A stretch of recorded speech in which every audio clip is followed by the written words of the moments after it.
Spades are for wimps. Hello, everyone. Welcome to our Thursdays where we're going to be playing games we barely know how to play, but we're going to enjoy it anyway. I am surrounded by old people.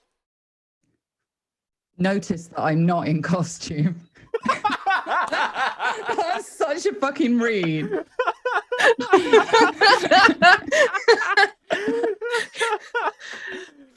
Oh, I count myself Saying amongst anything? them. I feel old, and I've definitely put on some weight since. Okay. Welcome in, everyone. We're going to be playing Brindlewood Bay. It's a game all about nanas who solve murder mysteries. I'm going to be going into that a little bit more. Let's go around, introduce all of our nanas and yourselves, your real life selves. Please start and make me stop gabbing. Hello. I wasn't ready. Hello. Sorry. I'm Susie. I have not put my makeup on today. As you can quite clearly see, this is what I look like when I haven't spent 6 hours putting on 2-inch thick makeup. I will be playing the lovely Nellie Parker today. She is just your average nan. She loves her knitting and her crochet. She probably lives at home on her own with a cat, maybe, if she's lucky. But yeah, this is little Nellie Parker. She's from North. Are we playing zombies tomorrow, Susie? Yes, Is it working?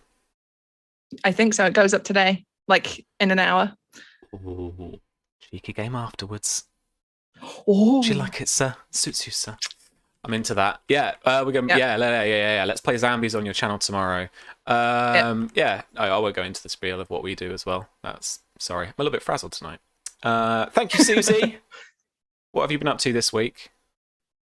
What did you play? Not a lot this week. Because it's been a bit of a soupy week, right? Yeah, it's been proper humid and fair cotted. It's been very warm. Cotted means warm in Yorkshire. It's been very humid in Ontario. We're talking like 95% humidity, which makes the temperature go from like 27, 28 to like 35. So I've been wanting to die this week. I played Phasma on Tuesday. It's very close. Muggy. Yeah, proper muggy. This is how I talk even when I'm not a nana. So I'm fucked. I'm already a nana. But yeah, Tuesday I played Phasma with these two degenerates on screen with me today. We determined a couple of things this week, which we'll be very glad when the VOD disappears in 2 weeks' time. And then not yesterday, day before, I became an auntie for the second time. That's been my week. My brother had his second child, and she's adorable, and she already has more hair than he does. So she's winning at life. Then yesterday, I tried to play some Red Dead Redemption roleplay and got instanced in the first half an hour and didn't realize for about an hour and a half as I rode around going, where is everyone? Like, this server's full. Where is everyone? So that's been my week, basically. Does instance mean that they took you out of the live bit and you went on your own, or like? I basically got phased into my own instance of the world where there were no players, no NPCs, no animals, no nothing. So it was just an empty world. Yeah, we went into that reality shift episode of Buffy. Yes, I was like completely alone. It was the spookiest shit. I went to Saint Denis, which is like the big city on the map. Fucking no one anywhere. And I was like, I don't like it. Did you run around naked? Did you steal stuff? No, because I was playing a goody two shoes character. Oh. She didn't even ride her horse fast through the city that was empty. She still sort of walked around being like, huh. That would be me in an actual apocalypse. Yeah. I'll drive on the right side of the road just in case. Yep. It's kind of ingrained. So that was me. Nice. And welcome, Tom. How are you, friend? What have you been up to since we last spoke? Working. Sleeping. Sleeping. That's pretty much it, really. That's kind of all I do. Playing some Final Fantasy 14. I'm kind of playing a lot of that. Nice. What are you doing at the moment? More like raid and shit, or like? I don't really raid. I mainly play it. stuff. I'm currently going through Shadowbringers post-launch patches at the moment. So I've got my lovely red mage, which is essentially Enzo. He's actually pretty good. You have a Actually, massive does hand. kind of look like him. And yeah, just playing that and just relaxing. It's an incredibly relaxing game, surprisingly. Nice. With it, and it's all right. Apart from there was Phasmo on Tuesday. Oh, I did play some Sniper Elite with Charlie yesterday, so that was a lot of fun. Nice. Killing a load of Nazis. It's always good fun. It's been a while, and then I realized just how much I forgot. Oh, rusty, yeah. Yeah, Must I all be was rusty by now. Really rusty, as in dead in the second wave. Oh, Rusty. no. So yeah, it was like, oh bloody hell. But yeah, that's pretty much it, really. I haven't really. I'm currently warm, so don't expect all of this to stay on. No. TOS warning. Take it off. So yeah, depending on how hot I get. Don't get spammed. You're a stripper, Gran. Oh, just adding that to my character's profile. Style, strippergram. Yeah. That makes sense. Sorry, should I tell who I'm playing? In a minute, we'll go around and we'll say who we're Okay. playing. Susie forgot. We'll run with it. Right. Fleming ruined it, Susie. Ruined it. Millie, help. Hi. Hi. Don't look at me. You know me. Why would you ask me for help? Oh, hi, everybody. I'm Millie. I'm far too hot today, and that means that my brain is no longer working. Same. But I have same. been. It's been busy. It's been busy. So I haven't really done a lot except work, bury a cat, and play Phasmo with these lovely people. And I didn't die at all. Certainly not every round. That would be ludicrous. Yeah, V, we need you back. It's very bad without you, V. We're rubbish. I witnessed the truth of that statement. Very Yep. much so. Yeah, it wasn't great. It wasn't great. And we spent the vast majority of the last half of the game just sat in the rec room talking about how Tom was an AI, which is looking increasingly realistic, to be honest. Mm. Like, this is his actual human costume. Like, humans have hair, right? Yeah. Humans do Mostly. sad face. Humans complain about the heat. Yes, this is what I shall do. It will be believable. Oh my god. I'm sorry. I'm just really proud of Stripper Gran. I'll be honest. That's good. That's it. I enjoy Don't- naming things. I think that's my job now. Fuck voice acting. I just name things. You've crested too early, though, I fear. Yeah. If anybody in chat needs something naming, chuck it in chat and Know where to I'll go. do it during a break. Yeah. You've been watching me yesterday where I was trying to figure out my fucking character name for Ironsworn. That took me about half an hour. But that was fun. So I played Ironsworn solo for the first time ever. Actually just playing it for the first time ever yesterday on stream. It was good fun. I had a good time, and I had a lot of help from a couple of people in chat, which was very helpful. But there's about half an hour just in, cut in between everything else, just going, but where did it say that? Because I'm like that, and like everyone, I don't really read rule books properly. What else did we do? I swear there was like a Monday thing. Oh no, well, I mean, we're doing Curse Captains on Monday. We skipped this week, so we'll be back next week. That's about it. This is going to be the spot for After the Fire in the future. And what I'm sneakily doing, is running some one-shots before we get back, so that we get into habit, or I at least get into the habit of running at 7 o'clock. And it is a bit of a shambles, not going to lie, but we'll get there. It's only the first week. And like I said, we all barely know how to play this game. I've read the rule book, and I think I understand what's going on. And so I'm just going to kind of read it at you for most of the stream, because that's my crutch. But besides that, we're going to have a laugh. And I'm genuinely really looking forward to playing it with you guys. It's been on my list for a little while to try out, so I can see we're all here like 110%, so I'm ready. I'm not sure if I'm ready, but I'm ready.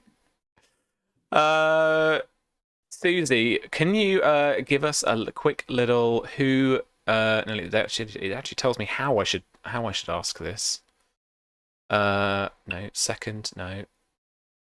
See, well prepared, professional.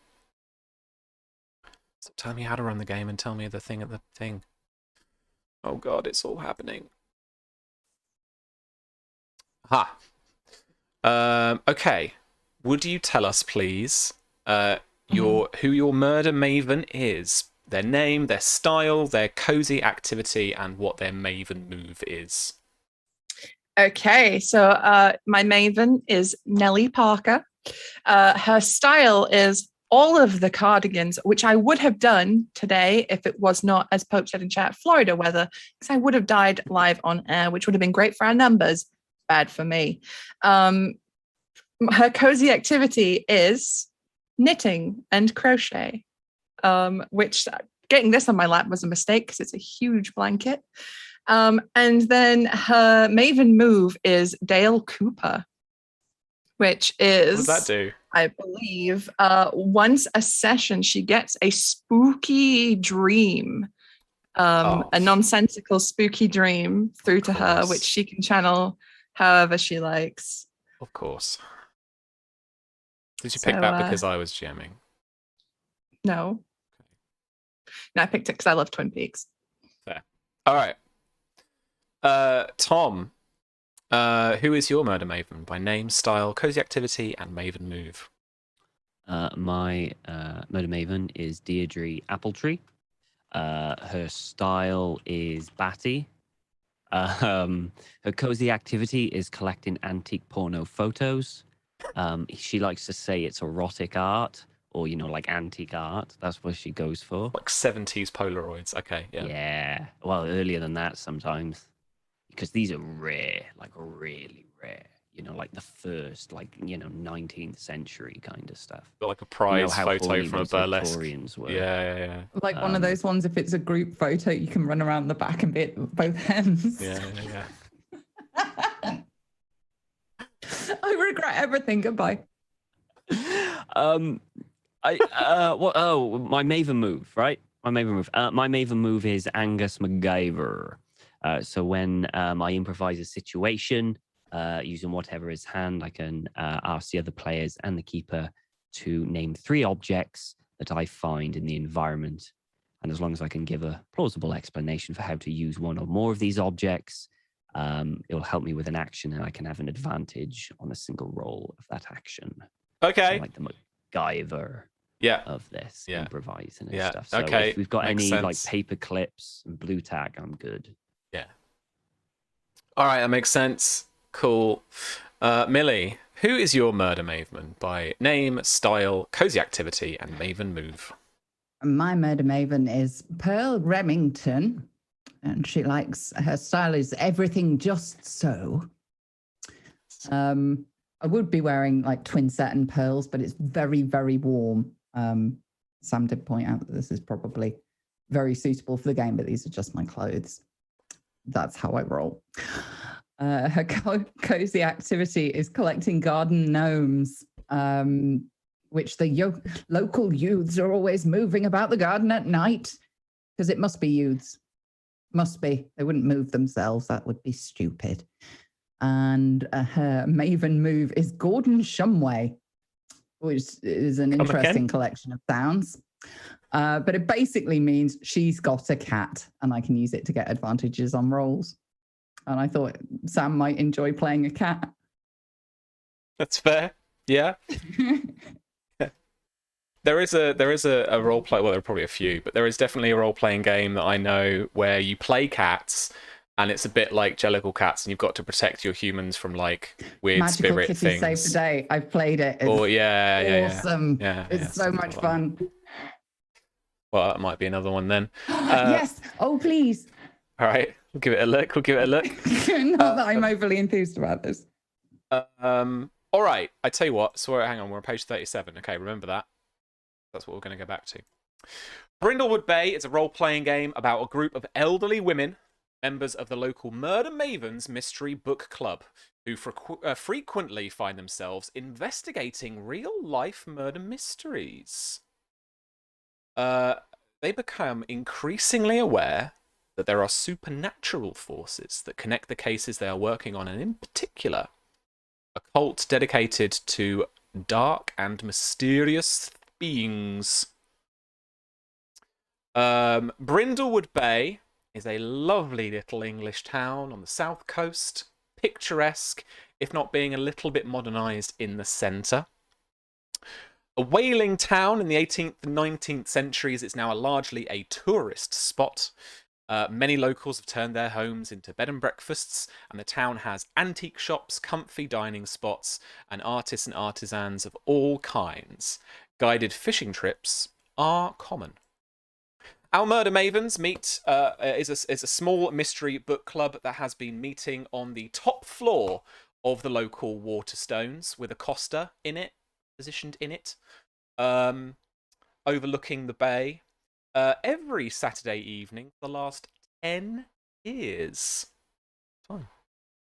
The Murder Mavens are particularly fond of the Gold Crown Mysteries series by Robin Masterson, featuring the globe-trotting super sleuth Amanda Delacourt. The Mavens themselves are all elderly women whose partners have passed away and whose children have long flown the nest. Now they're enjoying their golden years in the picturesque town of Brindlewood Bay, keeping their homes the way they like, pursuing their hobbies, and finding comfort and companionship in each.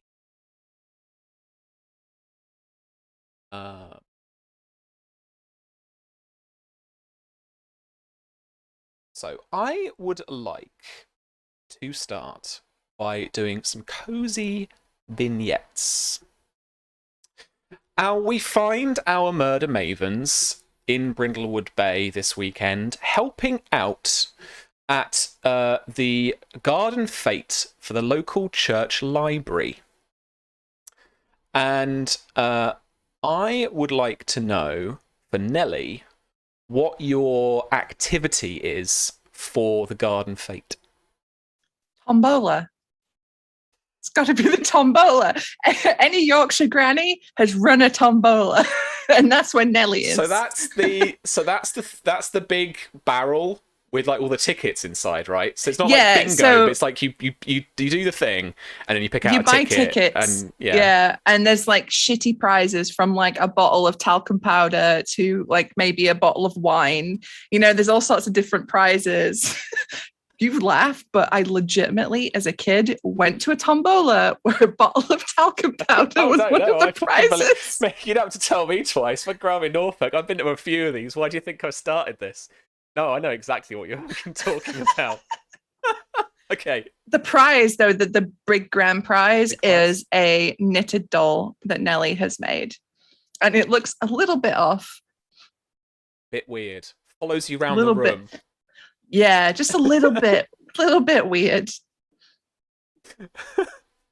Cool. All right. Deirdre, what is your role here in the garden fete?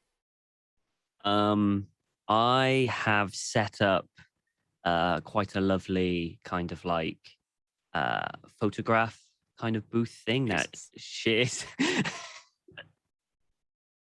that kind of shows the beauty of the garden. So it's like a certain place, and it's got a banner up saying "Welcome to, you know, Brindle Bay Fete" or whatever it's bloody called. Yeah.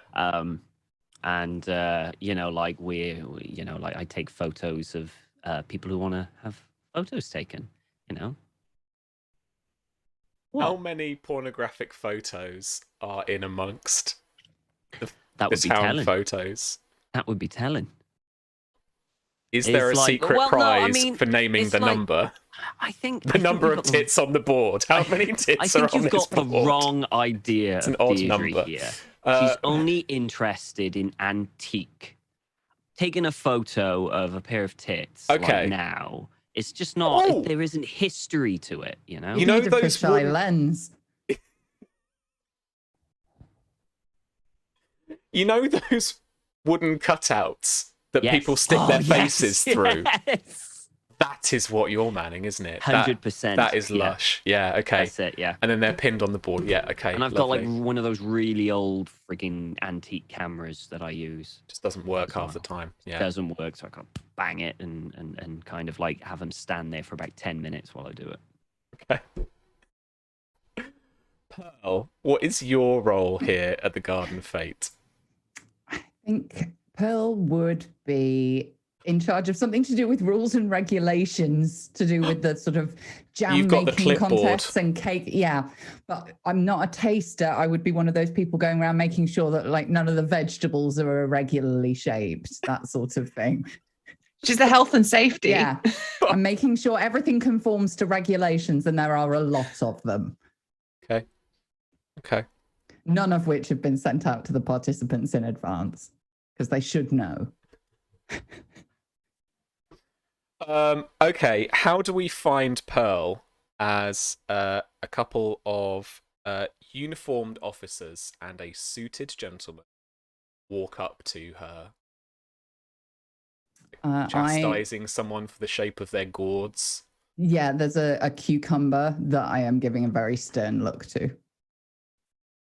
Like telling this person off. Yes, just no, that won't do at all. That won't do at all.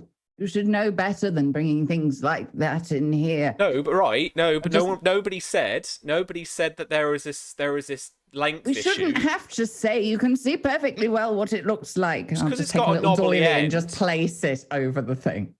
You and Asda's That's just the better. same. You won't take any of my fucking veg. Well, that's not the point of Asda. Well, you're not supposed to take things. You're supposed to buy things. No, take. And then you realise that behind you are two uniformed police officers flanking just behind is that, like, I'm trying to think of the bill now, right? So is Detective Inspector, is that too high? Or like What, for a village fate? I'm like, no, for a murder mystery. You know, No, that seems about right. I'm like, It's I'm normally They're always just like- inspector. I'm like D.I. Steele. Hello. So yeah, okay, so as you turn round, he flashes you his badge. And he says, good afternoon, madam. D.I. Steele. Oh, have you come about this? I'm sorry, I did try to cover it up before any of the young ones saw. No. You're Mrs. Pearl Remington, is that right? Yes, lovely to meet you. Welcome. Shake. Now, Mrs. Remington, look, you know, you're not in any trouble or anything, but can I just have a word? But of course. I look quite pleased. You know, he takes you into the. Is there a vestry in a church? I've been seeing sci-fi for so long, I forgot what real things are now. You go into like the, you know, there's a little side chapel or something in the church, you know, and there's the baptized bit, there's the font at the top, and you sit down on the kind of vaguely uncomfortable benches amongst some of the crocheted prayer mats that Nellie's made over the years. Are there any other little kind of couple of like scene details that you want to add? The book is literally asking me. What, inside this church? Yeah, and this is open to all of the nanas. Is there because I thought that would be cool, that Nellie's crocheted prayer mats. But are there like what other little scripty things might there be in this church? I think it's quite a modern church. Probably a newer build. Like Brindlewood Bay has that kind of weird sense of, you know, feeling like a kind of old English town, but it's probably actually quite modern and like modern art stuff. I bet there's like posters on the walls trying to get kids into, you know, they've got a hip new pastor. 90s slang. Yeah. Using It's always 20 years slang. out of date at least. There's just a big banner that says Jesus is lit. Yeah.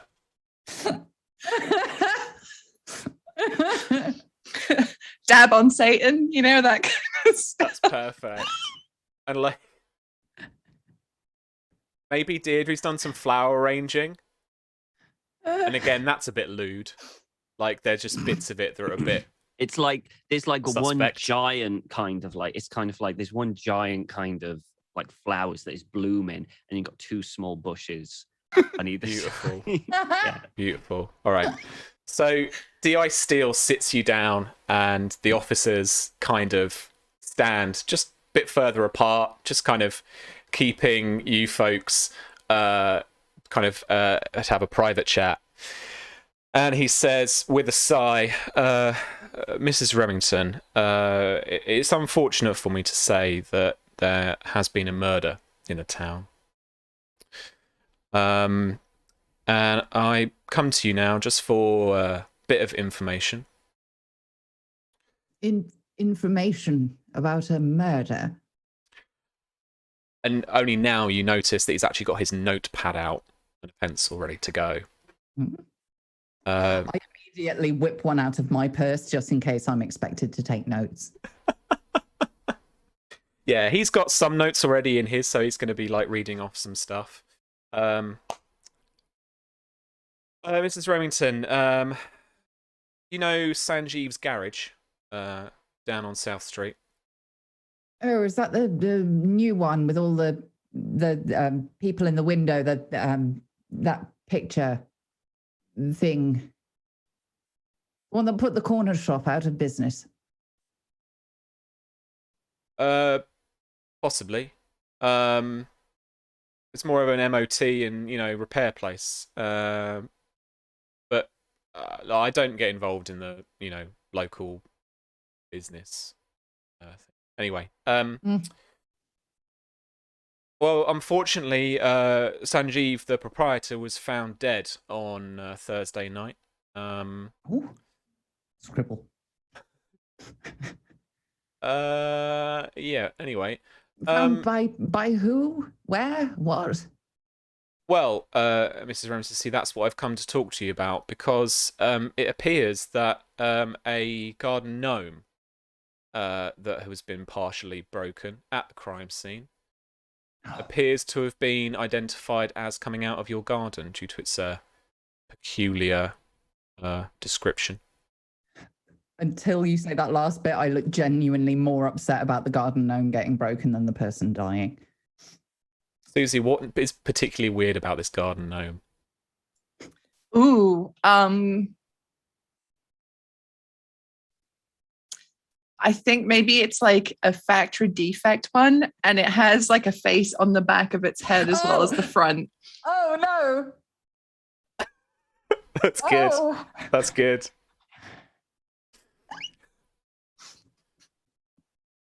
You wouldn't know anything about that, Mrs. Remington, would you?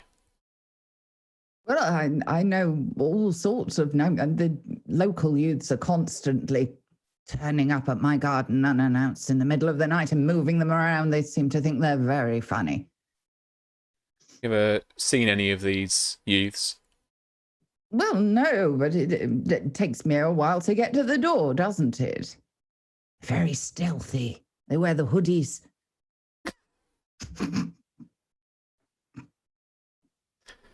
And he doesn't laugh. He looks kind of a bit tired and pissed off, and he looks around to the officers just briefly, and he says, "So you wouldn't know how it got there?"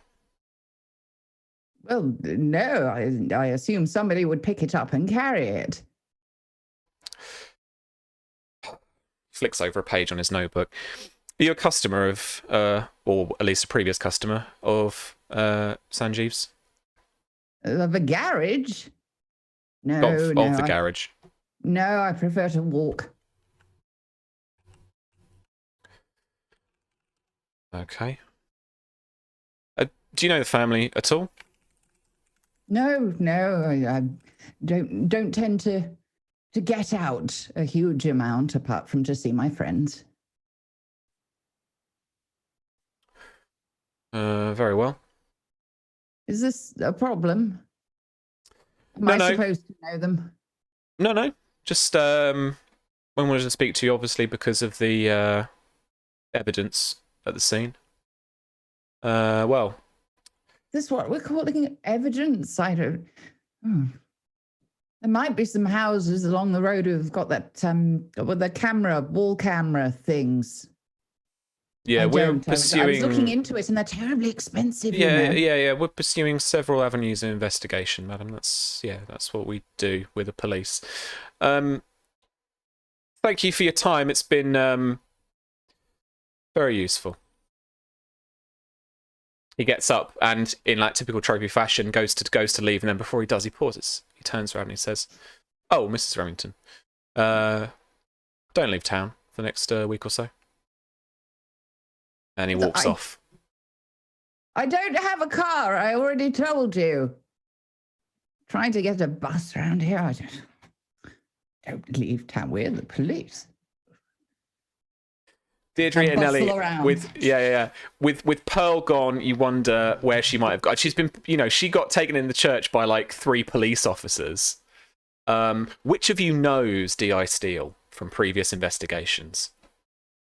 Go on, Right, Tom. I'd say I do. That laugh. I'd Why? say I do because I probably used to have a car, but then something called the 3 of us call the incident happened.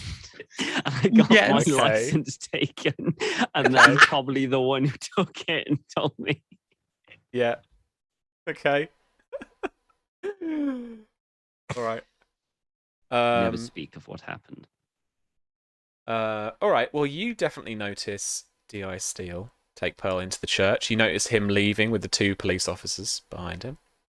When I see that, I want to shuffle over to Nelly. Go on. Nelly she sees you coming. She's got a thermos out. She's got the 2 little plastic cups. She's got a mouth. She's pouring a cup of tea. She just hands one to you. Oh, lovely.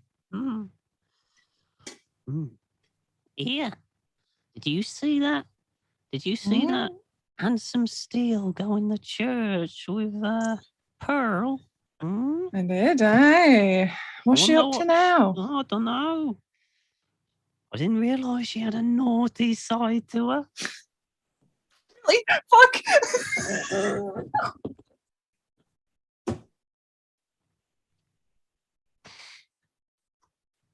Sorry, Millie just wrote something in Green Room chat which destroyed me.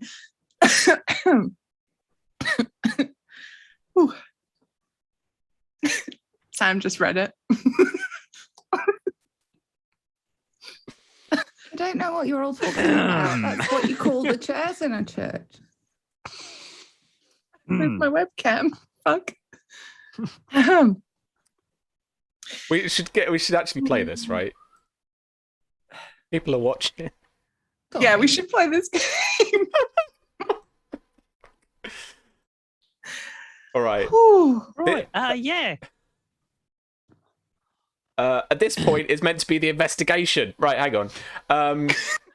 I am to inform you all that this is a complexity 6 mystery. Ooh. That's not very complex. Oh. Okay. It sounds like it should be, though. Right. I know. The presentation will include an establishing question that closely ties one or more mavens to the mystery. How or why did one of Pearl's gnomes get to the crime scene? Okay. I mean, that's a starter for 10. I mean, I kind of get Alright. through the narration, right? But still. Yeah. So do we all know that now, or are we waiting for... No, Pearl to sorry. tell us? Right. That just helps you frame your investigation. Right, okay, thank Right, you. okay. That's what we're Right, looking what to. a lovely voice. Or do you telling know us what? that. We can fuck it. Skip to commercial. We're doing this as well. This is in the book too, although I'm taking this to a thing. Do you need nails and screws and hammers and stuff? Come to Dave's hardware store down on the 16th of July. We're having a sale. It's going to be lots of prices off. Joy. Susie, Nailed it. what would be advertised to nanas if they were watching Brindlewood Bay? Oh God. Okay, I've trained for this. And if you can do us an advert. It's a commercial break, everyone, while we just readjust our fucking mental stability. Commercial opens. Elderly lady sitting on a chair. She looks wistfully at the staircase, down at her legs, then back at the staircase. She rises slowly and with a confident smile walks towards a Tanner stair lift, which is seated at the bottom of her stairs. She sits in, she buckles herself as though she's in an airline advert, and slowly, very slowly begins to ascend whilst Enya plays in the background. No, it's that BA advert. Do you remember that BA advert? Yes. Yes, that. I can't remember. I used to play it. I can't remember what it's called. That BA music plays, yeah. Yeah. And then right at the end, it's like a really soft feminine voice. It's like, Tanner, stair lifts for whatever. Anna? Anna. It doesn't give they never give a price. They never give a No, price. they don't. Because they're fucking expensive, that's why. Millie, you trained your whole life for this. Adverts for old people, go. Oh God. Okay. Little old lady sitting with her family in the middle of Sunday dinner, and you see her eating and having a lovely time, and then this look of panic across her face. I just need to, and she stands up and it's happened again. And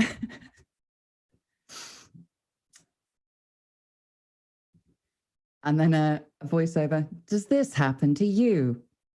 Then you need granny pads. And then it cuts to the exact same dinner, but the granny's like, granny pads for all the family. Lush. Yeah. Love it.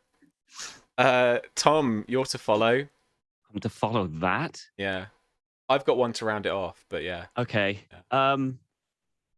There's like a advert with lots of colors and shining brights and numbers coming everywhere. And it's, do you want a good time together with all your friends? Then come down to Granny's Bingo. We'll have yeah, just all over the where you can and there's just fucking like wine by the fistful going in and just dabbers, lots of dabbers. Yeah, it ends with like a load of grannies on the thing winning and dabbing right at the end. Dab for dab, dab bingo. Yeah, perfect. Right, okay. Kitchen, Nana, all alone, washing up. There's something on the stove. Grandkids in the living room, just round the corner, kind of kicking and screaming, pushing each other, fighting over toys. Son, angrily talking on the phone, buy, sell. Daughter-in-law, in the conservatory, looking exasperated over taxes or something. Nana turns around. She gets a little jar out of the cupboard. Twist the top off. It's a spoonful of what looks like a kind of powdery, kind of granule, formula. She puts it in a little jug. And then the kids turn around, and the family start all turning around. She puts the kettle on. She pours it in, gives it a good stir. There's that close-up shot of this little teaspoon, ding ding. And then she sets down dinner, and she sets down this jug of gravy. And for some reason, she's also put the gravy granule pot on the table for no explicable reason. Bisto. There you go. 90s adverts. Perfect. All right, cut to the Costa, where our mavens meet, and they have been gossiping about the little contretemps that Pearl had with the police and what that all meant.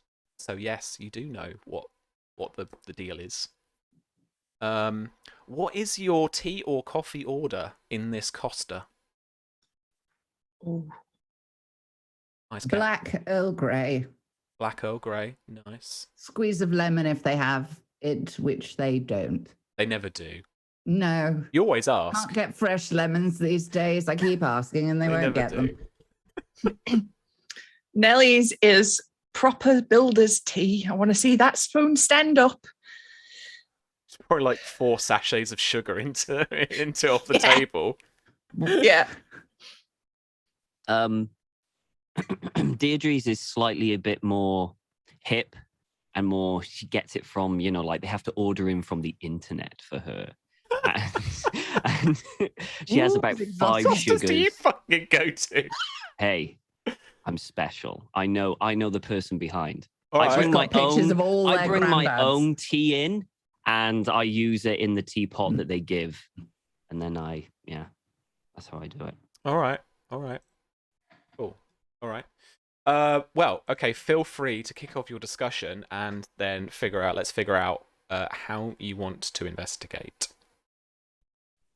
Well, he was terribly rude. He kept insinuating all sorts of things. Which one of the gnomes was it? Oh, it was Tom Riddle, with the head on the back of the head. You know, the one Graham got me. Well, if it were to be any gnomes, it'd have been that one. I'd have put my money on that and the wrong on that one. Wrong one? I mean, technically, yes, I suppose that's correct, but I don't see what that's got to do with anything. How many Also, gnomes is it now? That's gone missing. That have gone missing. Well, most of the time they don't go missing. They just move around. I find them in all sorts of peculiar tableaus. First thing in the morning. It's the first time one of them's gone walkabout for a considerable distance. Yeah, usually they're just all gathered round the pond having some sort of party. Yeah. Oh, I wonder what it means. Does he mean that he was killed by the gnome? Or was the gnome just there? Well, it's a gnome. It's made of pottery. It can't kill. What's in that tea? Don't worry about it. Oh, but I do. And so do the entire staff of Costa. It's fine. It's all right. Would you like one? Would you like some of my tea? Absolutely not. No. You're always so Nelly slips you a $5 under the table. Just do a little handoff. It's a drug deal. That's it. Yeah. The tea bags. Yeah. Oh dear. Right. So is that all he said? Well, he told me not to leave town, which seemed like some sort of peculiar cat-handed way of insinuating they think I did it. That's rude, that. Just because I don't have a car and I don't want to shop at a garage. They deliver now. Make them do it. What would you have against him? You know? I didn't know really the man. Know him. No, exactly. Apparently, the placement of a gnome is deeply incriminating. Yeah. Might have been his first day. No, he's been around a while. He was the one who got me on the incident. Oh, no wonder he's so grumpy. Did you ever get that cleared up? Not really, no. I mean, it wasn't that bad. I mean, there weren't that many casualties, so, you know. Well, I suppose that all depends on your point of view and which side of the incident you were on. Well, I'm thinking on my side, really. Are you allowed back to Eastern Europe yet? Or is that ban's still in force? No, I still can't go there now. That's why she orders them off the internet. I'll get my little lovely nephew. I seem to go abroad a lot, and they bring me all sorts of lovely things back. There's a few things I need to show you next time we do our book reading. Got a few exotic books to share. Exotic what? Hang on. Are we talking proper exotic or your exotic? Proper? What do you mean? Proper exotic? My stuff is always proper exotic. I'm just saying, last time you cracked out your exotic books, my blood started pumping in a way it hasn't since Alfred was still alive. So, you should be thanking me for that. Too old for it now. There's a time and a place, and during book club is neither of those things. I think book club's the perfect time to, get excited, get the blood going. It's thrilling. Books. Yeah, it was a book. You're so stuffy, Pearl, so stuffy. Really? Yeah, have some of my tea. Go on, I'll loosen you up. No, thank you very much. Oh. Still haven't forgiven you for that Christmas Eve. I've lost all memory of Chris Dingle. I did say sorry about that.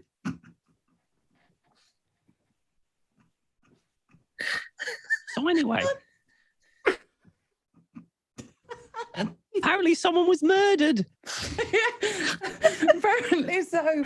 This is the stream Died? now. I This don't is know just if it it. was There's no investigation. I love this game. I can't. Oh. Okay. Well, look, we all know the police are completely incompetent. You know, they barely read books anymore. Right. Yeah.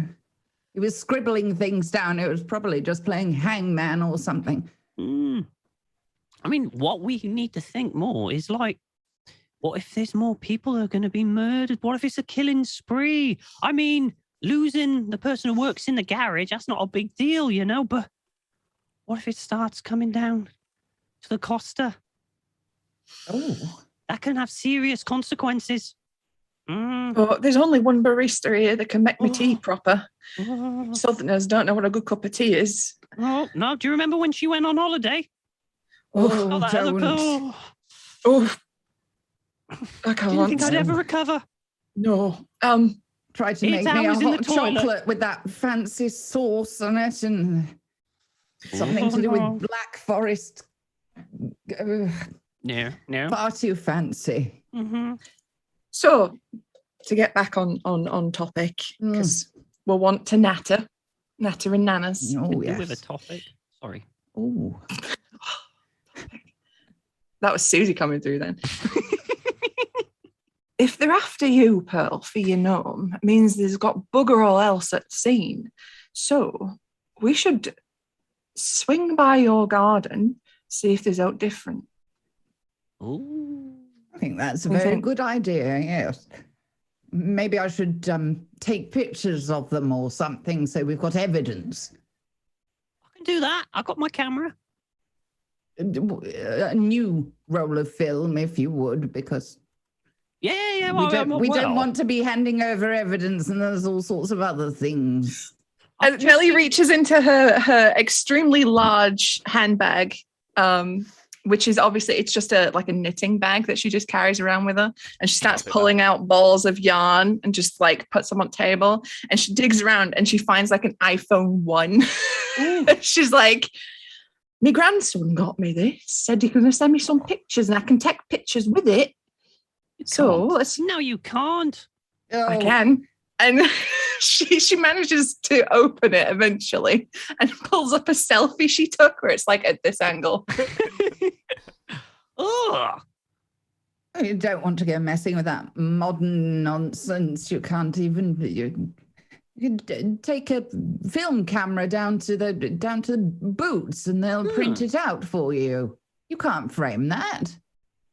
There's a lovely frame little that. like busboy, like, you know, barista who's cleaning up some of the trays and stuff near your table, and he just turns around and just goes, "Oh no, they don't do that anymore. Sorry? What? Boots, they don't do that anymore." What? And he's, like, Print out taking pots photographs and stuff. Yeah, film and negatives and stuff. You know, my mum was talking about it the other day, and they don't do it anymore. Well, how are you supposed to? I mean, he's probably like a And work Nelly, experience like- boy. Looks about 12. Nellie shoves the phone in Pearl's face, wiggles it around. Get with the times, Pearl. No, I should be writing a stern letter to their manager. Yeah, I mean, you know, you want to take, you know, camera phone photos. Yeah. Like, walks away with the tray. You do. How are we going to get the photos from that telephonic machine into a frame? Well, they go on interwebs. Oh, like Deirdre's tea. Yeah, but I went on the interwebs. I didn't like it. It was just weird. I access it just occasionally for the grandchildren and whatnot, sending the end of year family news. Ladies, don't worry about it. I'm what they call a silver surfer. I'm there on interwebs. I'm on my book face. I'm FaceTiming kids. I've got us covered. Don't worry about it. Did you understand anything? I didn't understand. I only Nor did understood I. every other syllable. You seem very confident, so you go, girl. Yes. Hey. How would you like to start your investigation? By surfing the internet. Sure. No, Like no. what? No, I think we yes, go into... yes. No, Nellie goes on Facebook and then she searches, almost posts it as status, Gnome murders, Brindlewood Bay. And then she looks on Google when there's no result on Facebook. So, okay. No, she accidentally posts it as a status. Nelly first, Yes, and then posts she a does. status called Gnome Murders Brindlewood Bay. Okay, we are going to try and make the first roll of the game. This is an internet roll. No, this is called the day move. So there are two main moves that we do in this game. And the actual rolling of the dice is really easy. We've got the macros up on Roll20, but basically you're just rolling 2d6 and you're adding your stat, that modifier thing. If you're rolling with advantage, you're rolling 3 dice and keeping 2. That's all programmed in. Don't worry about it. And you're adding your modifier like normal. Disadvantage, you're rolling 3, you're keeping the worst 2, and you're adding your modifier at the end. Again, all programmed in. So don't worry, Millie. All right, night move. There's the day move and the night move. So the day move is when you're investigating during the day, and the night move is when you're investigating at night because it's more dangerous. There's also the meddling move. So when you search for a clue, conduct research, or otherwise gather information, that's that one. And then there's the cozy move, where you have an intimate moment with another maven in an activity that you're engaged in a cozy activity like knitting, like you could have a knit and natter morning or something. A knit and natter. That's a real thing. Okay, this is a meddling move. Meddling Nelly. Okay, so you basically it's either a hit or a miss. A hit. With a 7 to a 9, there's a complication, or with a 12 plus, you get something extra special. What do you think you're rolling with? I don't even remember what the stats are. I'll be honest. There's vitality, composure, reason, presence, and sensitivity. There's probably reason, right? Reason, probably. So I have a 1 in reason. Yep. So that's your modifier. Modifier 1. Boop. 11. Oh. All right.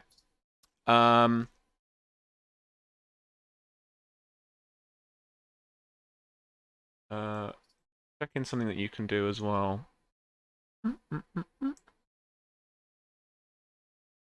No. Okay. Okay, well that's a hit then. Because it's over a 9, but it's not quite a 12 plus. Okay, so presumably you find the information on a hit. You find a clue. Oh, okay. I have clues written down. None of them really work.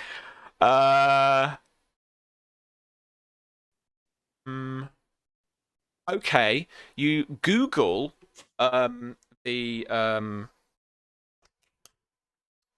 you get up some like local news reports of Sanjeev Hussein's death, and they actually report the death as happening on Wednesday. Whereas Pearl was told that the death happened on Thursday.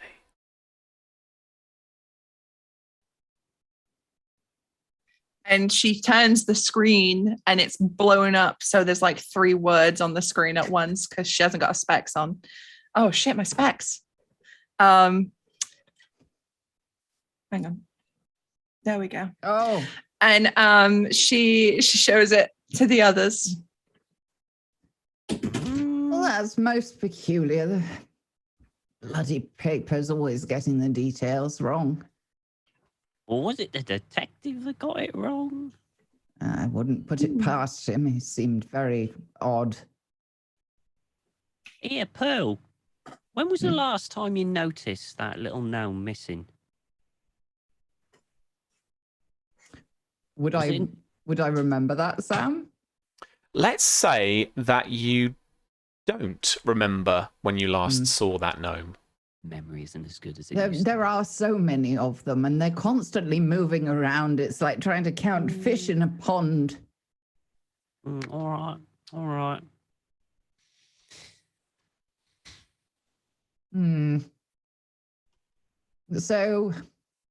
So are we saying the police have lied to us, or they are incorrect?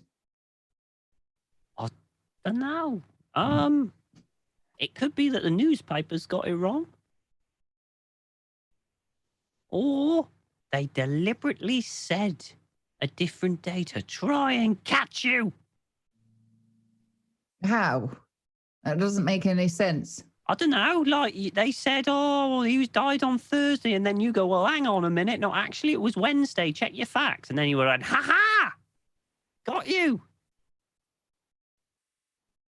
You've been drinking the funny tea again, haven't you? Well, it's nice. You saw me drinking it. Yes, but there's the funny tea and there's the funny tea, the incident tea. All that. Special occasions only, Deirdre. No, I haven't. I haven't been having that today. No, I'm saving it for for Easter. Keep it on the top shelf. Very wise. Yep. For a Let my rainy nephew have a day. bit. Well, this stuff, whatever it's called, World something. Wide Web. Yeah. Yeah, that World Wide Web.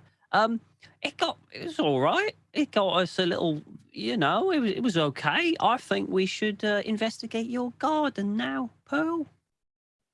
Well, all right, but just be careful where you walk. I don't want to contaminate the evidence. All right. Should we? Oh, hang on. Delve into. I'm assuming we're at the house. Are we at the house? Where are we? We're someone's You house. can Scene then go transition. to the house. That's absolutely fine. Yeah. Yeah. So, but I so think you're I going would- to your house, are you? Yes. All right. Okay. But before we go in, I would insist that wait on the doorstep and just go. You just wait here, and bustle in, and you hear like drawers slamming and stuff. And I come out with a load of Waitrose carrier bags. And Waitrose carrier bags. yeah, and rubber bands, and I make you put them on your feet. Little booties. Yeah. So as to not contaminate the evidence. Oh, smart That's thinking, that smart as that. Mm. Can we just say as an establishing shot though that Nellie rides a moped and she's got a little basket at the front for a Yeah. Scotty dog because she has a Scotty dog. I decided She's the only one Sorry. that has a license now. she's got one of those like 60s like little mod helmets and a little perm sticks out of the bottom. She's crocheted the seat cover. Yes. It gets really soggy in the rain. Yeah, it's horrible. Is that pointing at the dog? Is it coming in? I don't No, have no. smaller bags. She just like clips his little leash to the basket and she pets him on the head. She goes, there's a good Tetley. Pearl, so you would expect your cat, what's its name? Mr. Mittens. Mittens. You would expect Mr. Mittens to be zooming out of the front door as soon as you'd opened it.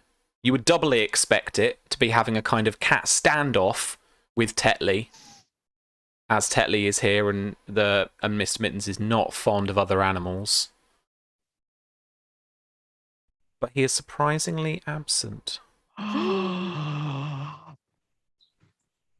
Mr. Mittens, we're home, dear.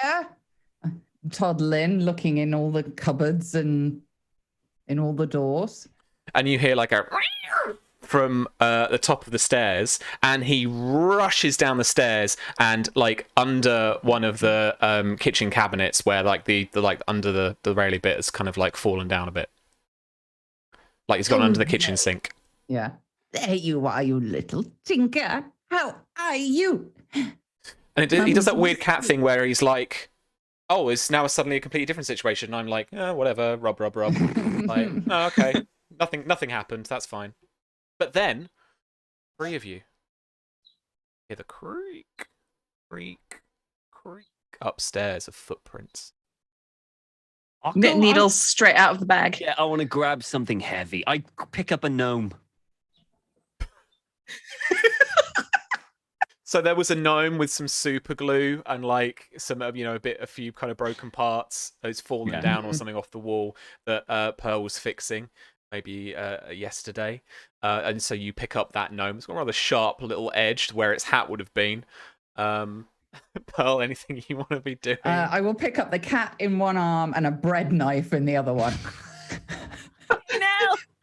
Okay. So stab, knit, and there's an escalation here, right? There's gnome, knitting needles, actual knife. Yeah. You I'm dual wielding somebody's cat. You. Oh, what should we do? I'll tell you exactly what we do. We go up there and you call the police. Call the police. Right. Oh, Nelly, you can use your telephonic machine. You can go on the internet and call the police. Like, send them a message. You up there, we are using the internetings to apprehend you. Leave at your earliest convenience. Oh, Nellie's ringing the non-emergency number, which she's very familiar with. She's used it many times. Okay. Yeah, you know what? I'm going to go up and get him. Or her, or it. What if there's more than one? I'll let him. All right. All right, here we You're go. messing with my gnomes You don't go into Pearl's house messing with her gnomes. and my Stop. cat.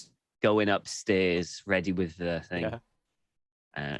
Just like, anyone up here? Come on out before I club you. I have a knife and I know how to use it. I'm very good with baps. All right. She makes a mean bap. It's heard from down the stairs as you're now on the landing, and it's quite a small landing. You've got you should be living in bungalows, right? Anyway, Pearl still I'm has 2 terribly floors. mobile, thank you, young man. Exactly. And you're in this little landing, and there's this little kind of landing stand at the end with this little window, and you hear a creak again from the floorboards, the room to your left-hand side. You know that as the guest room. Okay. So as I get up the stairs, I stop and take a breath, put the gnome down. Just, you really must get a bungalow, Pearl. I wasn't anticipating unexpected visitors, and Right. you should go to Bloody hell. Pilates like June. She's fit as a flea.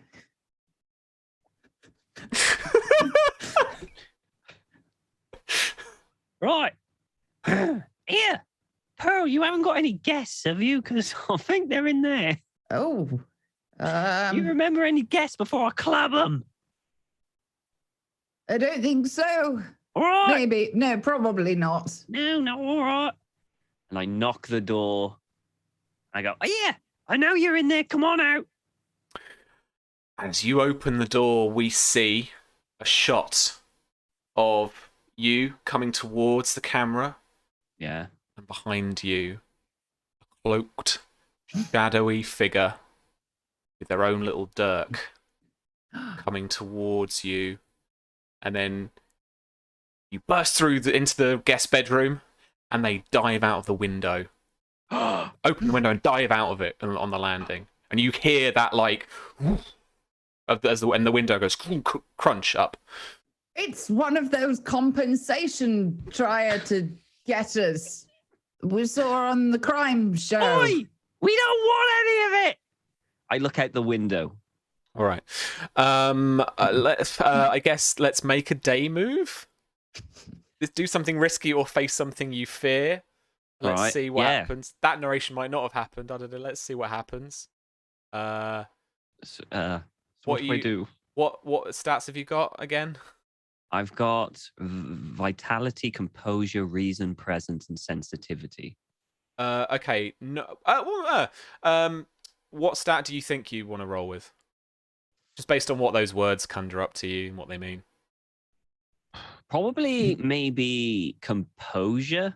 Yeah, Because it's a that's stressful, nice. tense moment, and I could just panic. Yeah. And just go. All right. So I think I'll do that. Roll me. Okay. Roll me normal. All right. That didn't roll right. Sorry. Yeah, hang it on. did. Did it? Oh 2d6 no. plus 1. You rolled double ones, mate. She's Oh, fuck. incomprehensible. Only I could do that. Okay, so I'm assuming I go. You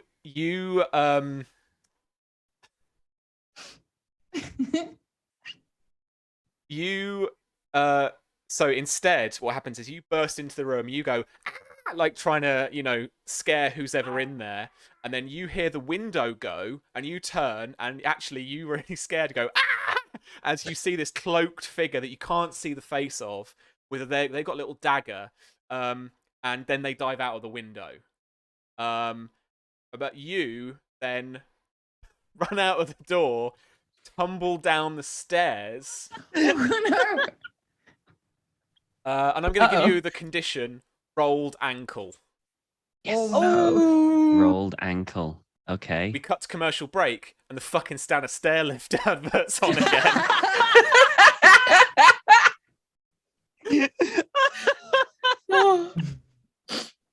And then there's like no more insurance claims for you. We'll get you all of your money and that shit. Then it's followed by Michael Parkinson selling you a Parker pen if you get the life insurance. Oh Yeah. yeah. One of those Yeah, really yeah. badly acted ones, like, Daddy, why did Mummy not love us enough to get the insurance? Yeah. The life insurance. Oh my god. All right. I guess next scene we are in Pearl's living room. I'm pointing you towards a cozy move. So having an intimate moment with another maven engaged in a cozy activity. So everyone's got a cup of tea. Mm-hmm. Deirdre, you're kind of not quite laying down probably, but kind of up a bit on the sofa and kind of nursing the ankle. Mm-hmm. Bag of I got like a peas. wet tea towel over it. Bag of frozen peas out the Oh, freezer. bag of peas. Yeah, bag of Yeah. peas. Yeah. Waitrose peas. Yeah. Waitrose peas. Oh. All right.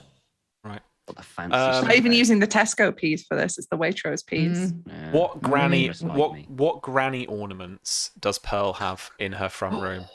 Lots of crystal ballerinas and swans and incomprehensible shapes that nobody in their right mind would need, and yet somehow I have. Cool. There's one of those chime clocks as well that's all like brass and gold and makes it just A barometer chimes on the most- wall. Yes. But one of those ones that like chimes an overly intricate song that goes on for a little bit too long. We hear it as you all just kind of look at each other while Deirdre nurses her ankle. Okay. It came at me, That thing. It's a bloody wonder you're still alive. I know. It was Not- just because of my quick reflexes that I was able to get away. Quick that tea? reflex that you screamed. You screamed. That was to scare it away. Well, I suppose it worked, really. Yeah. It seemed terrified. It had a stabby thing, and then I don't know what they call them, but it was stabby. But yeah. Well, you're welcome, Pearl. I scared him off. Whatever it was. Well, I was quite looking forward to telling it to what To do they back off? say? Do one. With a knife. Well, it's terribly convincing, don't you think? Yeah. Which is more scary? Get out hadn't worked, so get out with a knife is part 2, and part 3 we're working on. The jumping out of the window was unanticipated. What way did they go, Deirdre? Down. Just out the window. That side. After window. Where'd they go after that? Oh, I don't know. Because you could investigate the area, the grass. Yes, all we should that stuff. go and have a look. Keep your booties on. I bet they knocked Okay. over some gnomes. That'll give us a direction with little pointy hats. Better not. I'd storm like double speed out to the garden to have a look. I'm gonna and see have a what's look. been- I'm gonna have a look to see if there's any cake. Any cake? Yeah. Yes. Oh my god, there is absolutely cake in like a 1970s Tupperware that, you know, it's just stained now, just that slight yellow. just a little bit orangey. Yeah. Yellowy, Like a- beigey. Yeah, Like a kind of microwaved hot pot in it at one point, and that's there forever now. some boiled Yeah. fruit cake or something. Yes. Yeah, Pearl. Really good cake. Yes, it's Pearl. Well done. Before I go, do you have like a walking cane or anything like that I could use? Absolutely not. I'm far too young for that sort of thing. I've absolutely got 3. Tucked away somewhere. Yes. That you get harassed by the kids and the grandparents. Yeah, they just keep buying them for me, Yeah. and I don't want to use them. And their children brought me some. I suppose you could use. Oh, that's nice. Because I've done my ankle in, so just help. Oh. Totter off to a cupboard where all the shit presents that Do you know people what it keep is? getting for me. It's an Age UK branded floral Oh. extendo cane. It's yes. a fold up one. And those exist because I used to sell them. Nice. I'll kind of hold it out as if it might infect me with oldness. Right. All right. And- All right. Well, let's go to the garden and see if we can find where this horrific monster went. right. I was scared away. Yes, maybe you go at the Wrong. back this time because you're Yeah. significantly less scary, even though you do have a weapon. I do.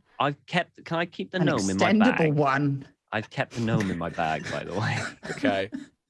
Oh no. I did it. It's happened again. It has happened again, Millie. Little. I like the idea. Little does Pearl know that the person that actually keeps changing all the gnomes is actually Nelly. Off her tits on incident tea. They just, funny enough, it always coincides with when she gets a new batch of tea bags. It's like her version of crop circles. You'll find out one day when one has a little crocheted jumper. Bloody youths. Oh. Deirdre, on her ass because of her ankle, is the one going out into the garden to investigate. No, the no. thing. We're All all of Nelly going. and Pearl, we're all going. Yeah. Yeah, but All I'm going to be going. hobbling She's hobbling at the behind. back. He's hobbling Yeah, at the with a back. cane. Okay. With Deirdre, P though. still strapped to her ankle. Nelly comes to you with a couple of knitting needles and some gaffer tape. It says, "We can make you a splint if it'll help." Oh, hang on. And I'll go into the cupboard, and there's one of those, like, amid this pile of things that I have bought on shopping TV. You know, one of those, like, Oh, God. double booties. And I, like, put your feet in that, Deirdre, and then pack the frozen peas around it and give you 2. So you're kind of monopodding. Got 2. All right, ready. My ankle is really cold.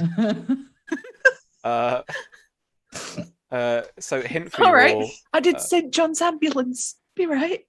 about 15 years ago. So did Deirdre, if the rumors are to be believed. Good times. A little hint for you all. If you use an unmarked item from your cozy little place, then you get advantage. Deirdre, I don't think Deirdre should roll because she's got disadvantage at the moment. So I think another one of you should roll. I think Pearl should roll. This is her garden. Yeah. I think I'll let Mr. Mittens out because he obviously wanted to go and explore, and he's better in the back garden than in the letting him out onto the road. Yeah. And he usually alerts me when the youths have been around. Well, you can use him, right? That's your I thing. can. That's your Maven move. That's my what's it called? Golden Shumway. I'm sure that means something to somebody. So what does that mean? Have you got the text? Gordon Shumway, you have a feline friend with whom you share a very strong bond. This extraordinary kitty can do tricks and follow simple commands. Name your precocious puss and add them to your cozy little place. When you use the cat to get an advantage on a roll, leave it unmarked. Wow. Okay, so you're not even using up your item from your cozy place. Okay, no, lovely. Just terribly helpful. So you get advantage on this roll. So this is going to be the meddling move again. So we're looking for a result of a 7+. Hopefully, a 7 or more is a hit. Okay. What am I rolling? What stat would you like to roll? What do you think is most appropriate? It'd be like a logic base, I guess. We don't have a vision or anything like that. Yeah, reason. Yeah, I think would be a good one. Alrighty. So roll advantage. Click that roll advantage thingy. And modifier. 11. An 11. Who's a good puss? We're getting these 11s today, chums. Okay. It's not quite the 12 that I'd have given you. Something extra. You know what? I want to give you something extra. Like Deirdre's dealer. I want to give you something extra. Okay. So there is a hit, so that's fine. You find a clue. Okay, you find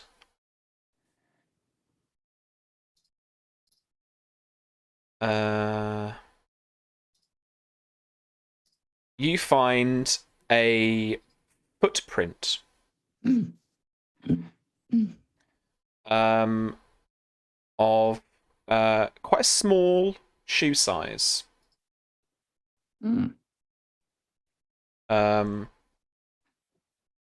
Almost potentially child size. Not very young, but like kind of a 3 or a 4 kind of size. Not age, that's actual shoe size. Adult shoe size. You also, because I'm going to bend the rules and I want to give you one of these void clues, because you find a jizz light. So one of those black lights, one of those black light torches. You find a jizz light on the floor, just at the edge of your garden. Someone has certainly been watching our Phasmo stream. As if it has been dropped. Look at this. Somebody with little feet has been using a torch. Oh. I reckon it was the one who jumped out the window. But did it look like a very small person? I don't know. I don't think it did it? Did it? I saw. No, I thought you said it was terrifying. It was. What, you don't think small things can be terrifying? You haven't seen my blooming nephew. Oh. And my grandkids. Oh. Bloody youths. Terrible. How do we preserve Can I have a look at that light 1 second? There you go.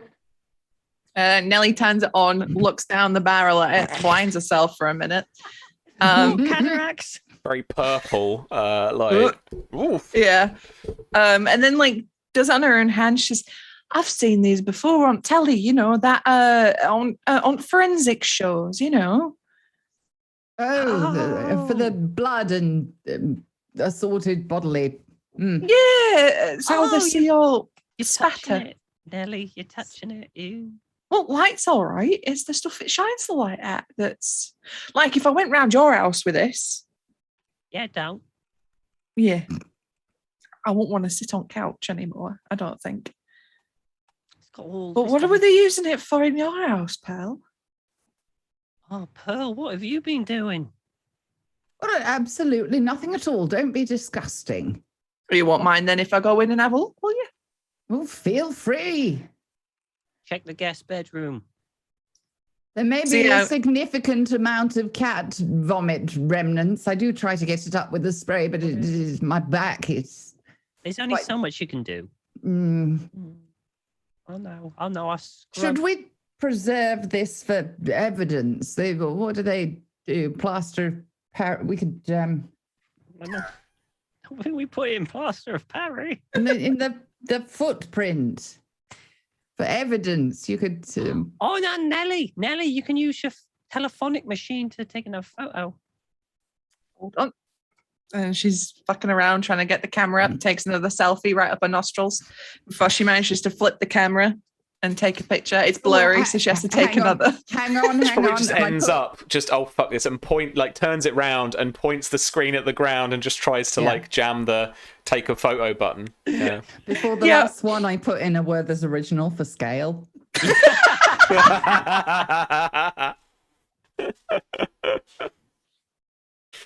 Oh, God. Yes. Yeah. Oh God. All right. What next then? Right. Your clues so far. The misreported detail about the time of Sanjeev's death, and the small footprint. And the jizz light. Well, and the jizz light, that's a special kind of clue. Oh. I'm still wondering why it had a jizz light. Oh, sorry, it had a light torch in your rooms. I think we're going to go have a look. Yes, have a look. Let's have a quick look. All right, so I go back up to the guest room and I turn on the little light. I'm getting up those stairs again. I have a look around. Okay. I'm going to make you move to a different location at some point very soon. We'll go to a commercial break again. We can't just hang around our house for too long. Otherwise, we'll never fucking solve this tonight. Okay, this is another meddling move. All right. So, oh god. So we're looking for a 7+, and you're hoping for a 12. And if you get a hit, then you will get another clue. All right, let's have a look. 4. Womp.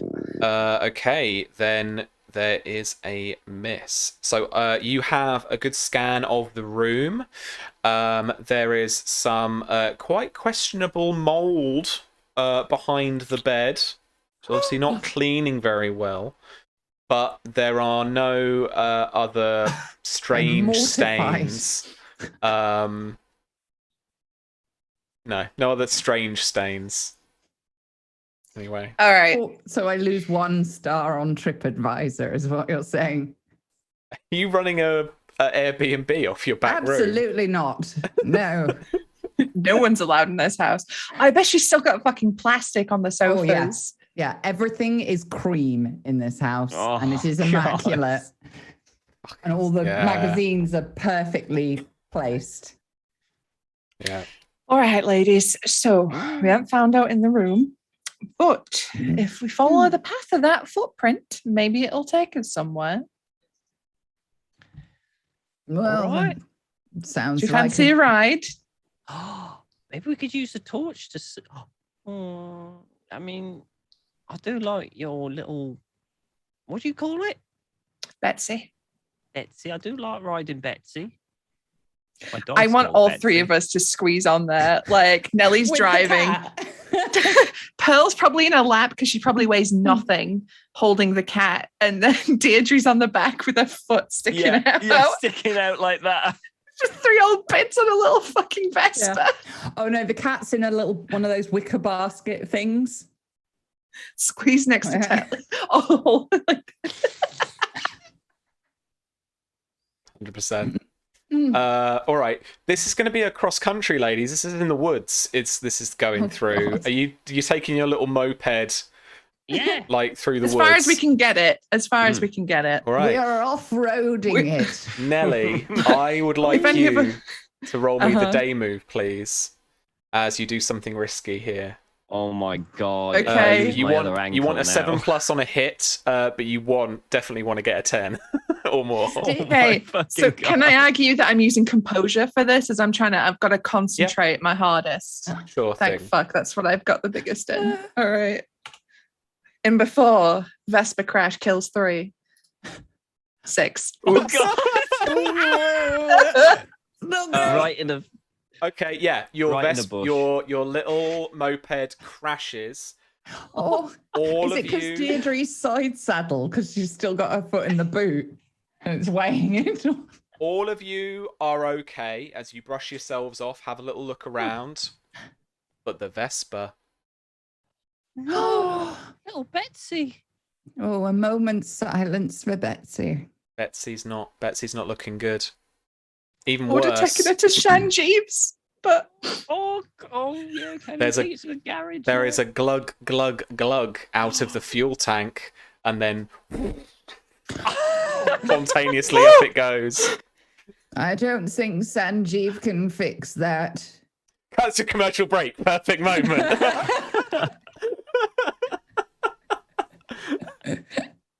There's a Halfords commercial or Quick Fit. quick fit. You don't get Yeah. quicker than a Quick Fit fitter. Yeah. Yeah. There you go. Auto glass repair. Auto glass replace. replace. Remortgage your home and leave your grandchildren nothing. Yeah. there's one of Go on those holiday. adverts. Go on a cruise. Cruise holiday. Mm. Yeah, cruise holiday. Saga cruises. It's just for old people. Yeah. And there's They're there's mucky, is you know. I had a friend who worked a cruise, like, you know, dancer and actress and singer and stuff like that. Yep. They're mucky. Really? Yeah, like not fun. mucky. ISTDs Anyway, are rife in the elderly community. Old people like to fuck. horny buggers. Anyway, so for some inexplicable That's the reason, PSA. yeah. Just Susie's face. Old people like to fuck. So for some inexplicable reason, on this 2:24 p.m. slot on an afternoon, there's a condom commercial. yeah. Only they use them. Oh. Yeah. Guess you don't have to anymore. Right. Anyway. Okay. We rejoin our mavens as they come back a little bit more into civilization. To like basically the kind of back alley where the garage is positioned, like on the corner of the road, down like a corner of the town, right? And opposite is the derelict. So Sanjeev's garage is like you know, like it is part convenience, part like petrol station, but they also did repairs and MOTs. So they've got like that proper like garage on the side. They can do valeting, they can do all sorts of stuff, loads of services provided. Across the way from that is an old petrol station, and you know the look of these petrol stations. If you drive anywhere in rural England, they look like they shut up shop in the 70s. It's like a not a Phil, it's like a like a jet, or like you know, something with the like the company that doesn't exist anymore. Yeah. You know, because you're mavens and you know the local gossip, that this was a garage that only closed down a few months ago after a furious customer turf war between the Husseins and their neighbour, Joel Atkinson, who ran the jet garage over the road. And you know that he blames Sanjeev for putting him out of business. We got a motive. Across the road, you can see Joel just hanging around outside a black like estate car with another gentleman, black suit, has a look of a kind of businessman about him, you know, Larry tie, cheesy grin, talking to him. But you are just behind that, like, you know, side alley of where Sanjeev's garage is. Can we peeking hear? over the hedge like any good curtain twitcher. Nelly says, "You seen how much brill cream that lad's got in his ear?" Well, I've stopped trying to make sense of the newfangled. They all look like they're faintly wet. Oh. Hey, what would you like to do apart from talking about brill cream? Can we hear what they're talking about from where we are? Yeah. Oh, let's go well. nosy. Okay. What I would say about this now, let's go into the night. So any dangerous moves now are going to be more dangerous because it's nighttime. Okay. So now we have to do the night move, not the day move. Okay. So you've managed to trek slowly, maybe with a few sandwiches at tea time, just to make sure you. Yeah, Got the thermos. pearls, served some baps. I've got binoculars for no reason. Yeah. That seems like the thing to bring. And so the sun has gone down on Brindlewood Bay, and you're behind Sanjeev's garage. The orange, the amber from the street lights has come on. But you can see old Sneaky Atkinson over there speaking to some suited businessman with his little posh estate car. Like your boot space, do you? All right. Posh wanker. Don't need that many doors. My day, a motor vehicle had keys. Proper ones, not a newfangled wave it at the door. Don't, because that genuinely makes me feel old. Because I just Dongles. got one of those, and I'm like, this is So- magic. Yeah, I know. It's annoyingly good. I press a isn't it? button and it go. Yeah.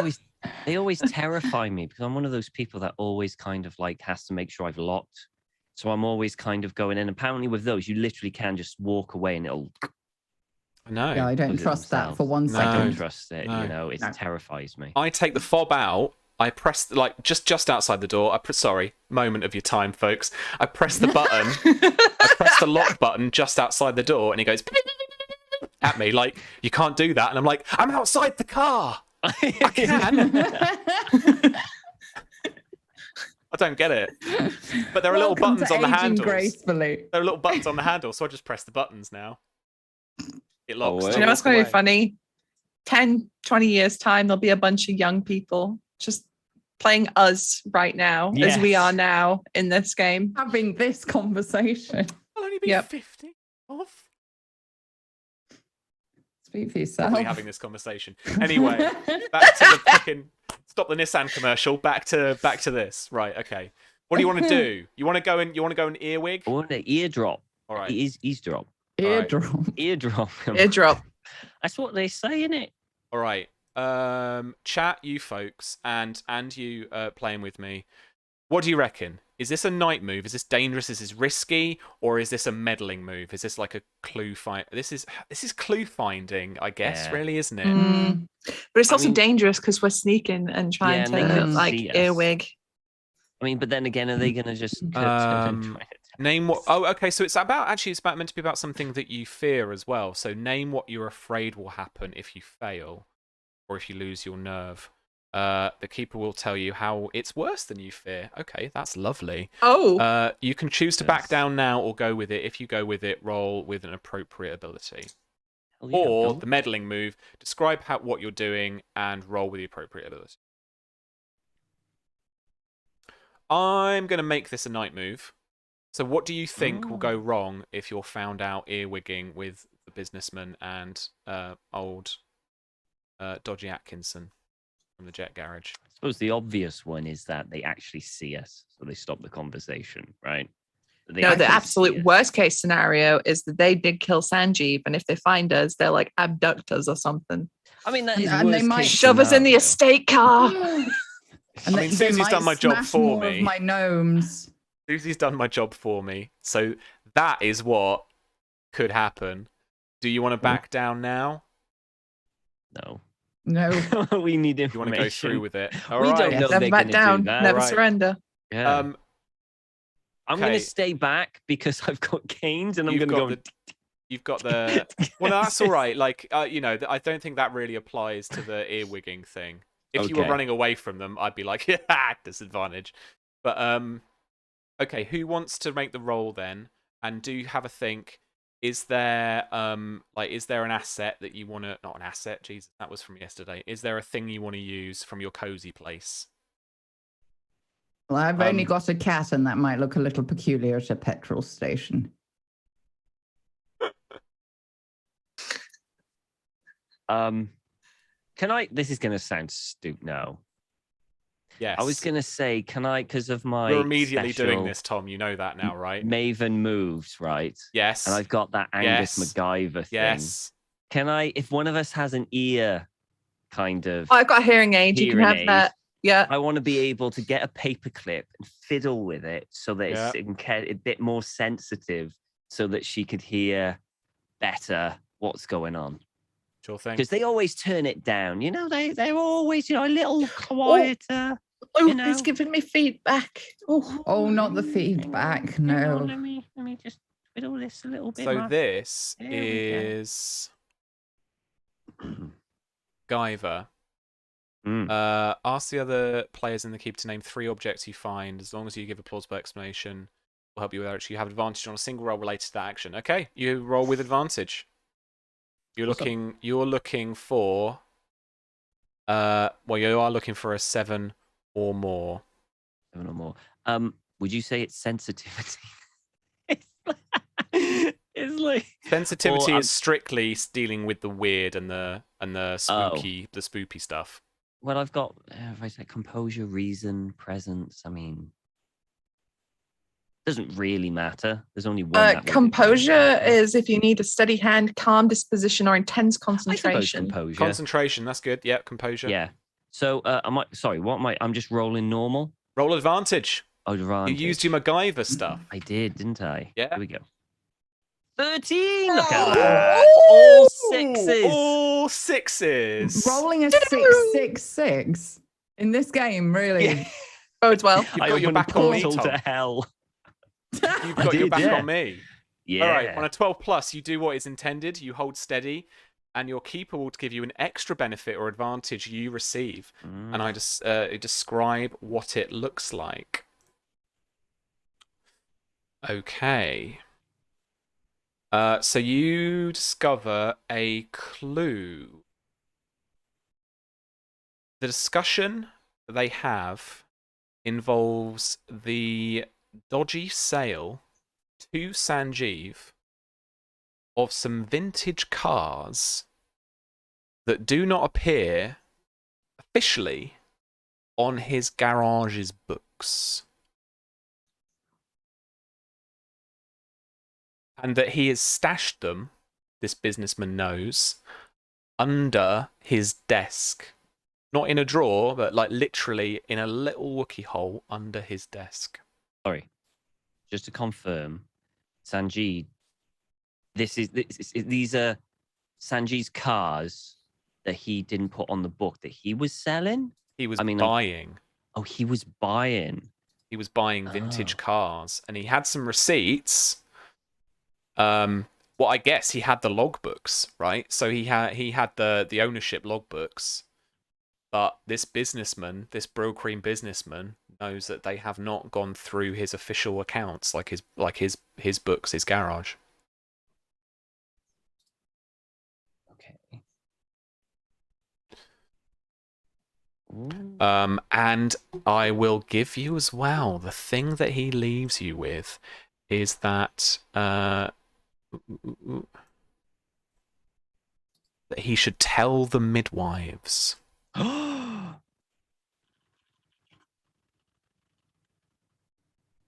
Not a telly show. I think so. Yeah. It's just daytime soap, isn't it? Yeah. Wasn't that cancelled? We can only hope. Hey, I like that telly show. Oh, we don't need all Antiques that Roadshow sort of for thing me. made into entertainment. There's nothing entertaining about it. Did I tell you I was on the Antiques Roadshow? It didn't name 5 me, though. stitches.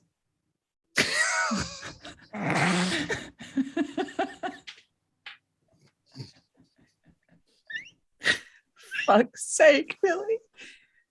Oh. Okay, we cut to Deirdre on the Antiques Roadshow. Deirdre, Yes. what have you? Can you tell? Yeah.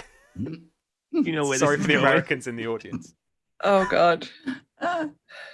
And so there's a nice, bow-tied, slightly, kind of rotund, tweed kind of, gentleman, bald head, sitting opposite you on a little round table in a country estate somewhere. Your lovely backdrop, people queued up artificially behind you, and he goes, "Deirdre, can you tell us what you've brought in today for us?" Oh yes, I've brought something very exotic and unique. Yes, it's like this big, kind of like big book. Like, one of those photograph things, we normally have baby pictures in and stuff like that. A photo album, yeah, we're aware. Yeah. So my brain didn't work then. We know it. Sorry, Tom. It's hard. I've been up since 6. And I've got this lovely, very, very exotic and antique and probably valuable photos. I would love for you to have a look. And she kind of pushes it to the thing and she starts opening it and turns, and obviously it's like yeah. Well, he's like turning it to camera, and what they've had to do before they've actually shot this little scene is they've had to like carefully curate which photos that they're gonna see. So he has to like, you're about to turn the page to like a really naughty one, and he has to like kind of take the book off you and just be like, no, we'll turn the book this way. Isn't that exceptional? And it's I'm particularly drawn to this one, this rather old one. Can you tell us somewhat about the exposure of this? Like, where did you find this? And it's like, a burlesque lady with like some feathers. Like, yeah. Oh, like that was on a car boot century sale out down Stoke.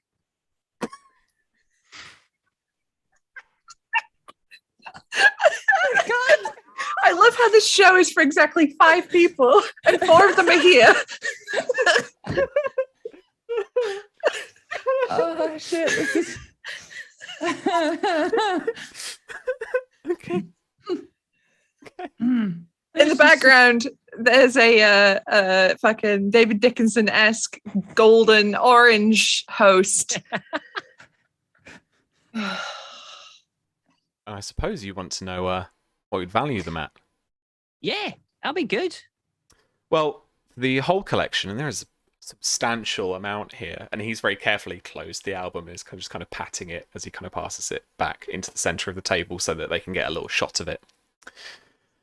The collection is prestigious such as this. I think this would fetch at auction somewhere between £15,000 to £20,000. And there's a from the crowd. And Deirdre has a mini heart attack. They have to like quickly that you see what happened in the cut is that you see, and it's the Mavens one day. Like Nellie's managed to work a little like TV recorder thing that she got from the family. And she's like rewinding it and playing it and rewinding it and playing it. And there's like 3 frames of Deirdre just like just before it cuts. Just cuts.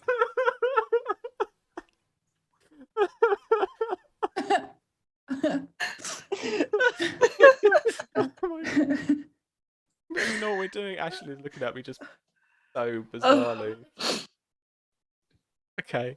All right. We cut back to the Mavens. It's night time. We've got to fucking move this along. You're in the garage. What do you want to do? Oh, find those receipts, right? Find the thing in the thing with the thing. Where'd you say they were, Deirdre? Desk?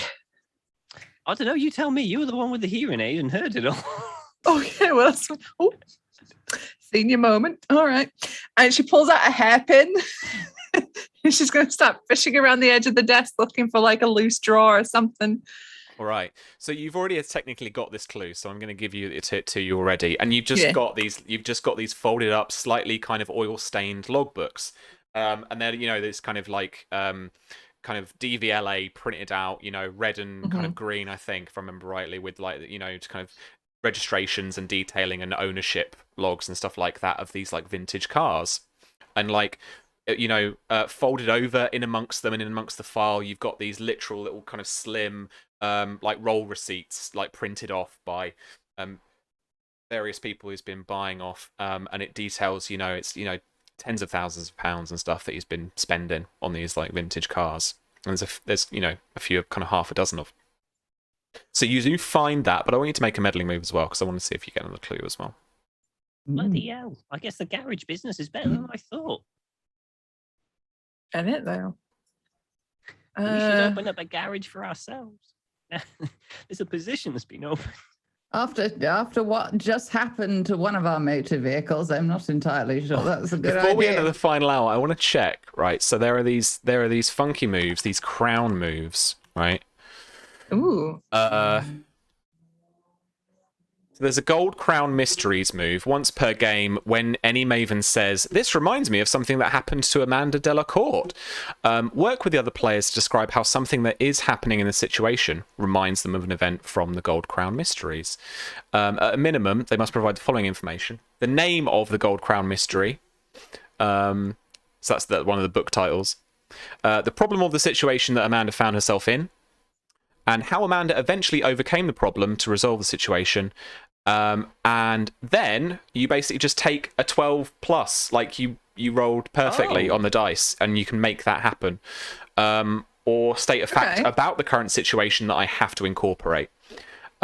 You can do that once per session as a group. Okay. Alrighty. Okay. The other thing you can do is the other thing that comes up is the occult move when you're engaging in activity related to the supernatural or the occult for the first time. Mm. I do have an idea for a gold crown one that we could use. If you want to go for it. What now? Or should we save it for something a bit more? Because we can only do one. We only can do one Instapass. Yeah. I would Also, naturally welcome in play it Raiders. safe. Hello. Hello. We are playing. Hello, Raiders. It's a very serious silly, game. Serious. Very serious. very serious game for serious people. Um. Sorry, Millie. What? What, you were saying something and I cut you off. Sorry. Oh, I can't remember. I'm in character. I'm in character, dear. I don't remember what my name is. Sure. So we've already got this clue, right? We've already gotten this clue with this Yes. logbook. So you we won't need to use it. so you're meddling again. So you could find another clue. Basically, what we're going to do is wrapping up the session, or whenever you feel like you have enough clues, we make that. I think it's called like the theorize move. Hang on a minute. This is the theorize move. So you have an open, freewheeling discussion about the solution to a mystery based on the clues that you have uncovered. And once you reach a consensus, you roll, and you roll 2d6 plus the number of clues that you had as a modifier. At the moment, you have uncovered 3 clues. Ooh. The receipts, the small footprint, and the misreported time of Sanjeev's death. Is on these receipts, is there like the name of anyone that it was purchased from, or like a business or anything like that? I would give you that if you spent your gold crown move. Okay. Ooh. It's up to you guys. Do you want to do it? Might as well. I don't know.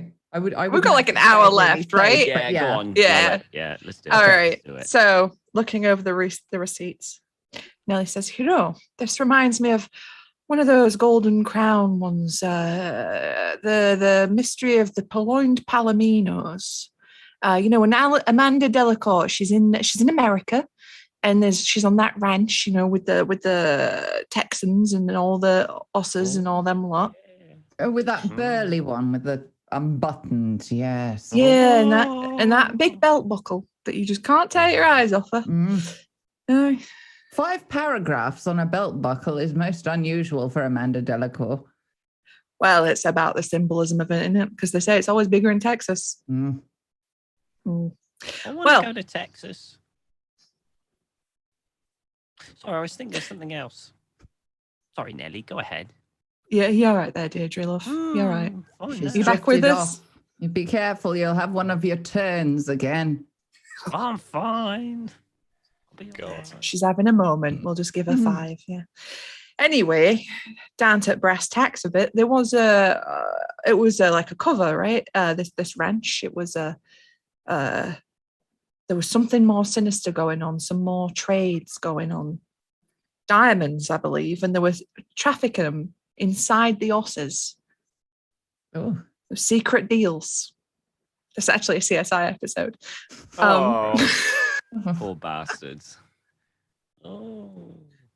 And it was that Texas oil baron that did it, wasn't it? Though it was a business. It was a business kerfuffle. I didn't like how it ended. It was a bit. Well, don't get me wrong. Don't get me wrong. I do like Golden Crown novels, but I feel like her endings are pretty weak. The weakest part. She just doesn't know how to finish. No. I think she shows a basic misunderstanding of equine anatomy. You don't want to put a diamond inside a horse, it'll cut right through it. It's this, you have to, a sense of disbelief, you have to let your imagination run wild. If you do that, you'll never... Read detective novels to suspend my disbelief.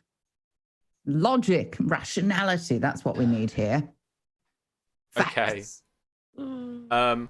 So what famous symbol is there for Texas? Do they have like what symbology do they have in their flag, or is there like a state? It's a star, right? symbol? It's the Lone Star State. Oh, Lone Star, right? Okay, so there is a star on the top of these receipts, and the name of on the receipts at the top isn't like a car company, but it is a person's name, and it is Lucas Grant.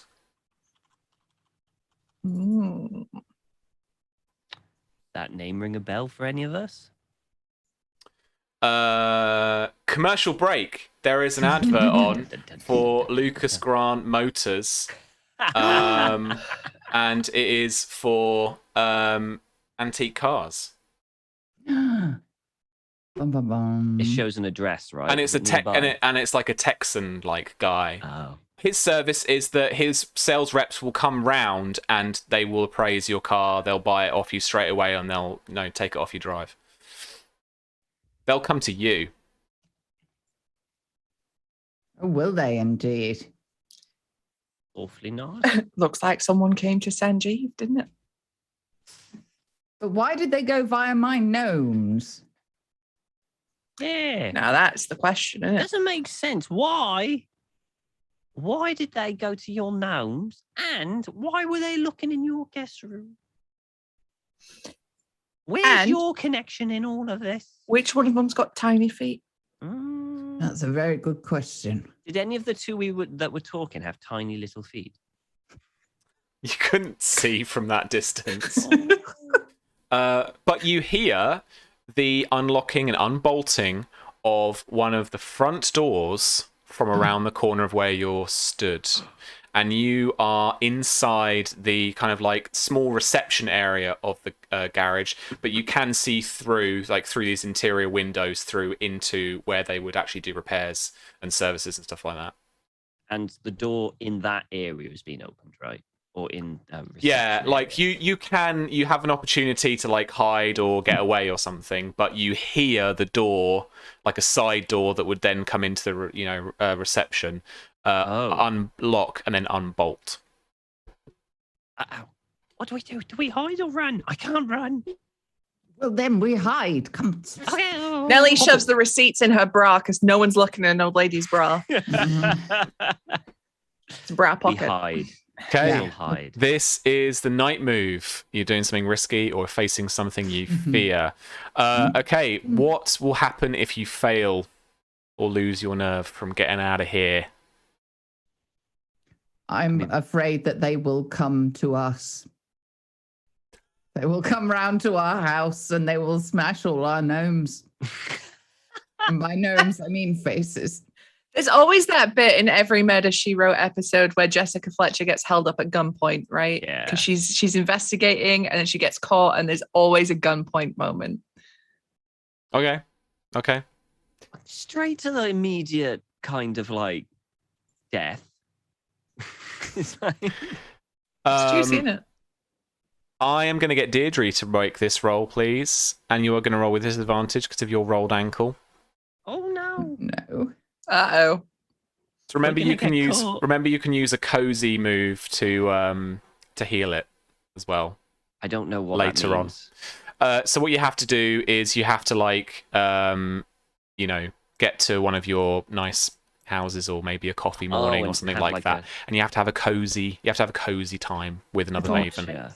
That's how I you kind heal of- things, I think. I kind of feel my ankles wet now because the peas have started to melt and it's just soggy. So it's actually going every so often, Ew. you know. So probably not helping with the. What should I do this Look, for? Pearl. Composure, No, this is going to be whatever physical kind of stat you have. vitality. Yeah, this is going to We be don't vitality. have to run fast. We just Right. have to run faster than her. This is bad because we're on disadvantage. And you 4. roll in disadvantage. Oh Okay. God! So this is a fail. So you Oh, damn. you'll rush for like the kind of back door. You find that that's been locked, and you turn around, and there is a short Asian lady, South Asian complexion, and she is holding a little like almost kind of purse-sized little pistol at the three of you. I turn around instantly and go, will they be round to do our service soon, dear? We've been waiting for ever such a long time, and they said it might take a while to get the parts. And I'll take Nellie's phone and sort of prod at it and show a picture of the bike on fire. And then she says, "No, step back. What are you doing here?" Waiting.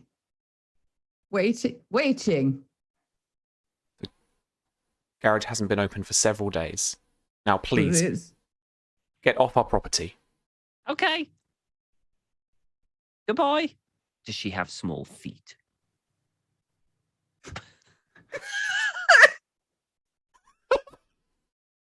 I drop a Werther's original at her feet for a size comparison.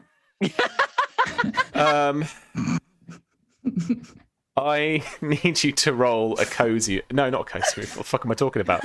A meddling move, please. I So, can think of nothing better than really going whoops and dropping a words original. This is how I'm judging everybody's foot size now. who's Oh, doing shit. this? Millie. I guess so. Pearl's dropping the words original. Pearl, I need Yeah, you to as roll I'm- a stat that makes that sounds like deceptive or trickery or sleight of hand or something. Probably the composure or reason, I guess. Composure will do, I think. Yeah. Okay. So you want a 7+ on your die on your result, hopefully. Okie dokie. Come on. I'm not sure this is even possible. Let's find that. Oh, Yes. 1 and a 6. I can hurl a boiled sweet like no one else. Okay. There's a complication. Oh no. Lose the Well, sword. she what- does have small feet. And she is wearing trainers, and those footprints that you found were trainer shaped. Youths. But she says, "You know what? Actually, get upstairs." And there's like a staircase to your right hand side. Oh, very rude young person. Get I'm not up. sure that Stairs. you might need to help Deirdre. Her peas I are can't melting. raise my hands. I need the canes. I hurt my ankle. Get moving now. All right, I'll Come on, try. love. I know. Sort of help her monopod up the stairs. And you all hobble up the stairs. Okay. Up there, it looks like a flat that hasn't been used in a while, but so there's no real like furniture really anywhere. So she sets you in that room, and she closes the door, and you can hear her lock a latch on it from the outside. So you're now alone in this one room.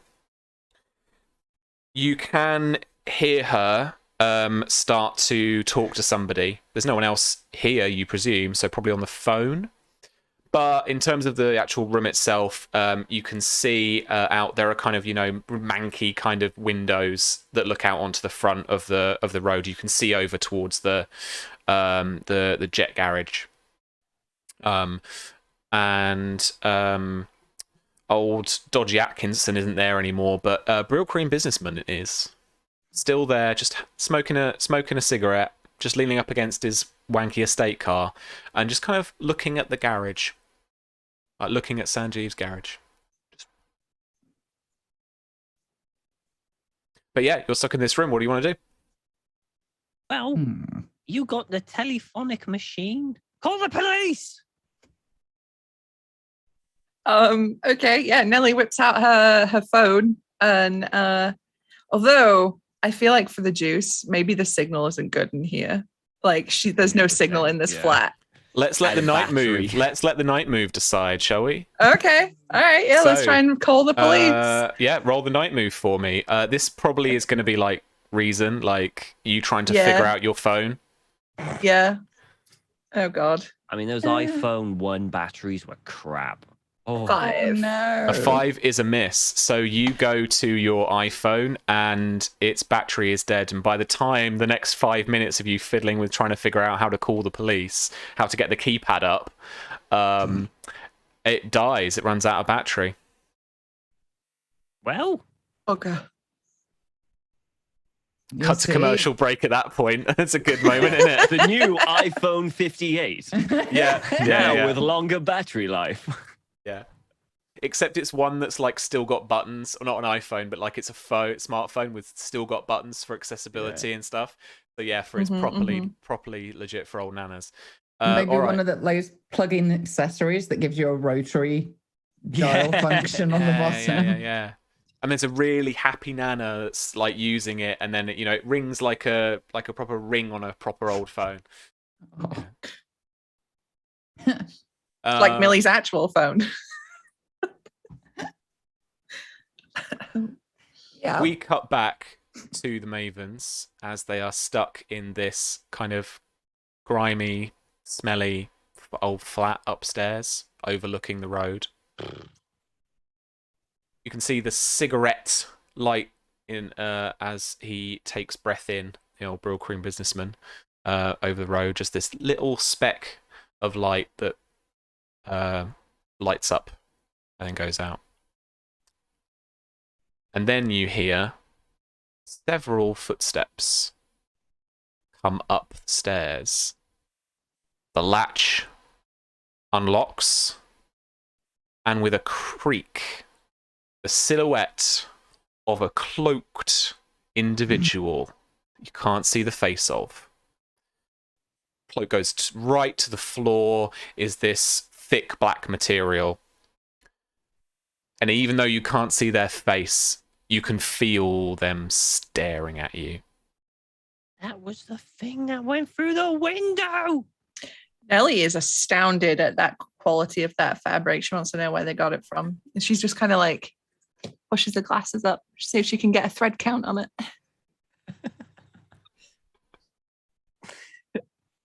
I'm going to be actually edging a bit further back. I'm pretty sure I'm terrified of this freaking thing. So I'm going to go back as far back as I can from it. Sure. Yeah, whoever they are, they step forward very slowly. The curtain they've grabbed from their mum's old curtain and fashioned into a cloak swishes and brings up some of the dust from the manky carpet underfoot, and you pull back a little bit. I need each of you to let me know like what you want to try and do, and then we'll roll for it like for each of you. And this will be another night move as you face something you fear. Or it could be an occult move.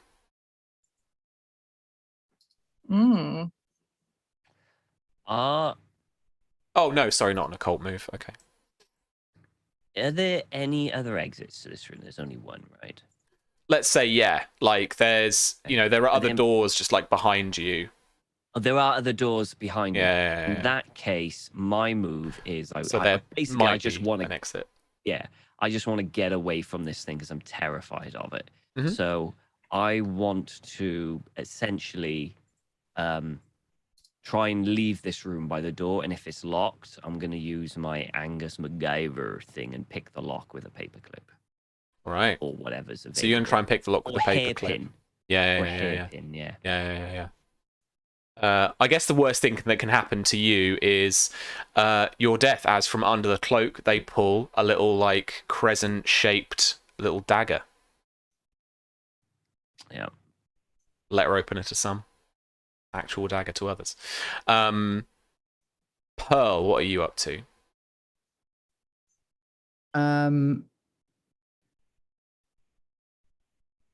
I do not like this person. And I don't think that Mr. Mittens likes them very much either. No, And Mr. Mittens that's has like the bushiest tail at this point. Yeah, really, really displeased. And I think at this point, I'll just go deal with him, and open the little carrier a little bit and get him to do that like snaking between the ankles thing. Yeah, to knock him like, over. Trip him up. Yeah, nice. Nelly, what are you up to? Okay, I got a question for you because Nellie's a little bit sensitive. Okay. Are there any sort of spooky supernatural vibes off this person? 100%. Or is it okay? So Nellie cracks out the crochet, sits down on the couch, her eyes roll back as she's just starting to crochet. The fuck? With like white eyes. Yeah, she just starts crocheting. She's in the zone. Okay, you are using the occult move. When you engage in activity related to the supernatural for the first time, imagine what your actions would look like as a move. So as an actual game move. So, like, what could this be? The crochet tells the future? The crochet records something? Or, like... Yeah, the crochet gives a cryptic hint to what's in the future, right? Like, she makes something, whether an image or an actual thing that's like a hint as to something to come or who this person is, or, you know. Okay. On a hit, if you make this roll... we're going to work together to write this move, and it becomes available for all of the Mavens to use No! for the rest of the game. Oh, I want this to hit. And your roll stands. Okay, so you probably do the thing you wanted to do. On a 7 to 9, which I secretly really, really want, you must also mark the Crown of the Void. And I think we do that in order. So that's on your character sheets. Oh, yeah, I see it. And you mark it in order, and I think it's like a question that we then come to at the end. Oh, nice. On a miss, it's not something the Mavens can ever do, and you also mark the Crown of the Void. Oh. So you're looking for a 7 or more for this to succeed. I need to use sensitivity for this, which is use flat 0, sensitivity.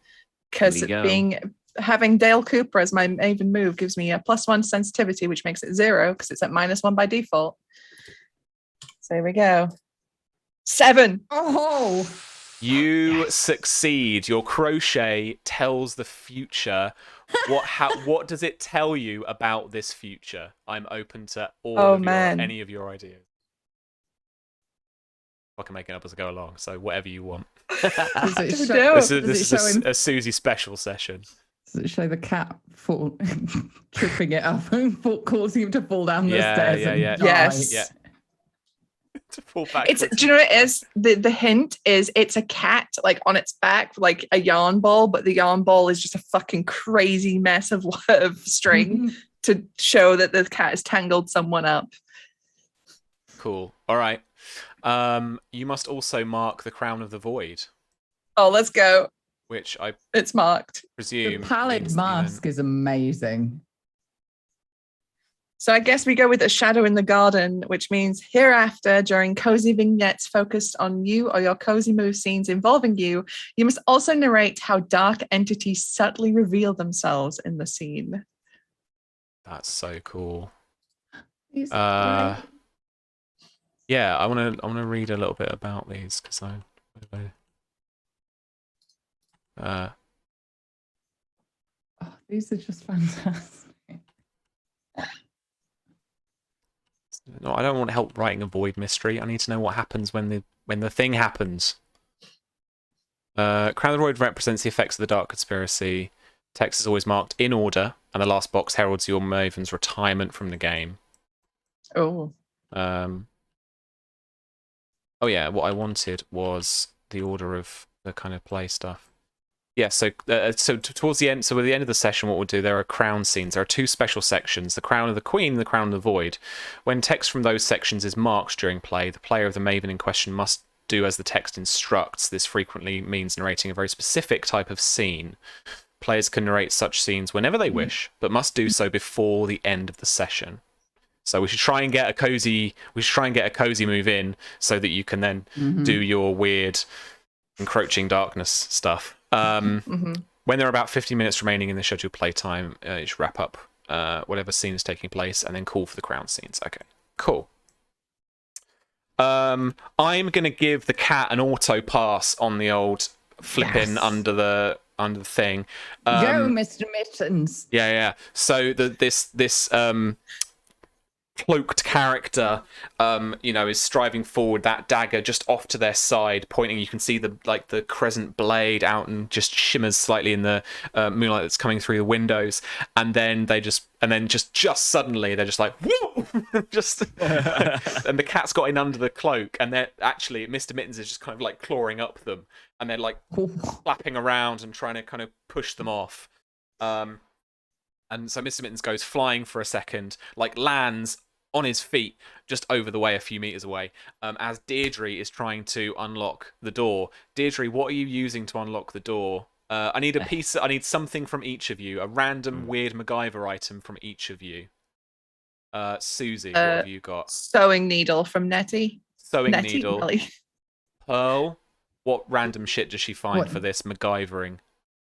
One of those I don't know why. One of those really shit two-sided pencil erasers that erases ink with one side and regular stuff with the other side, and neither side works. How did that pop in your head? I don't know. Love it. And Tom, what third thing do you find that marries this together that means you can MacGyver the lock open? I find quite a gearish brooch on Pearl, and I kind of just take it quickly. Just to help me, pick the lock. Marks and Spencer's finest, I'll have you know. All right, and Can I have it back? With that signature, with that eraser, that brooch, and the sewing needle, make me a night move. So you're gonna roll with like I think this is composure, probably. Okay. Concentration on this one. All right. 7 or more. 13. Oh, another Jesus, one, Tom. I did. I crit it again. Okay. Because this is a one shot, I'm not going to go by the Dark Conspiracy's levels, but I am going to tell you a little of the Dark Conspiracy. Oh. Yeah.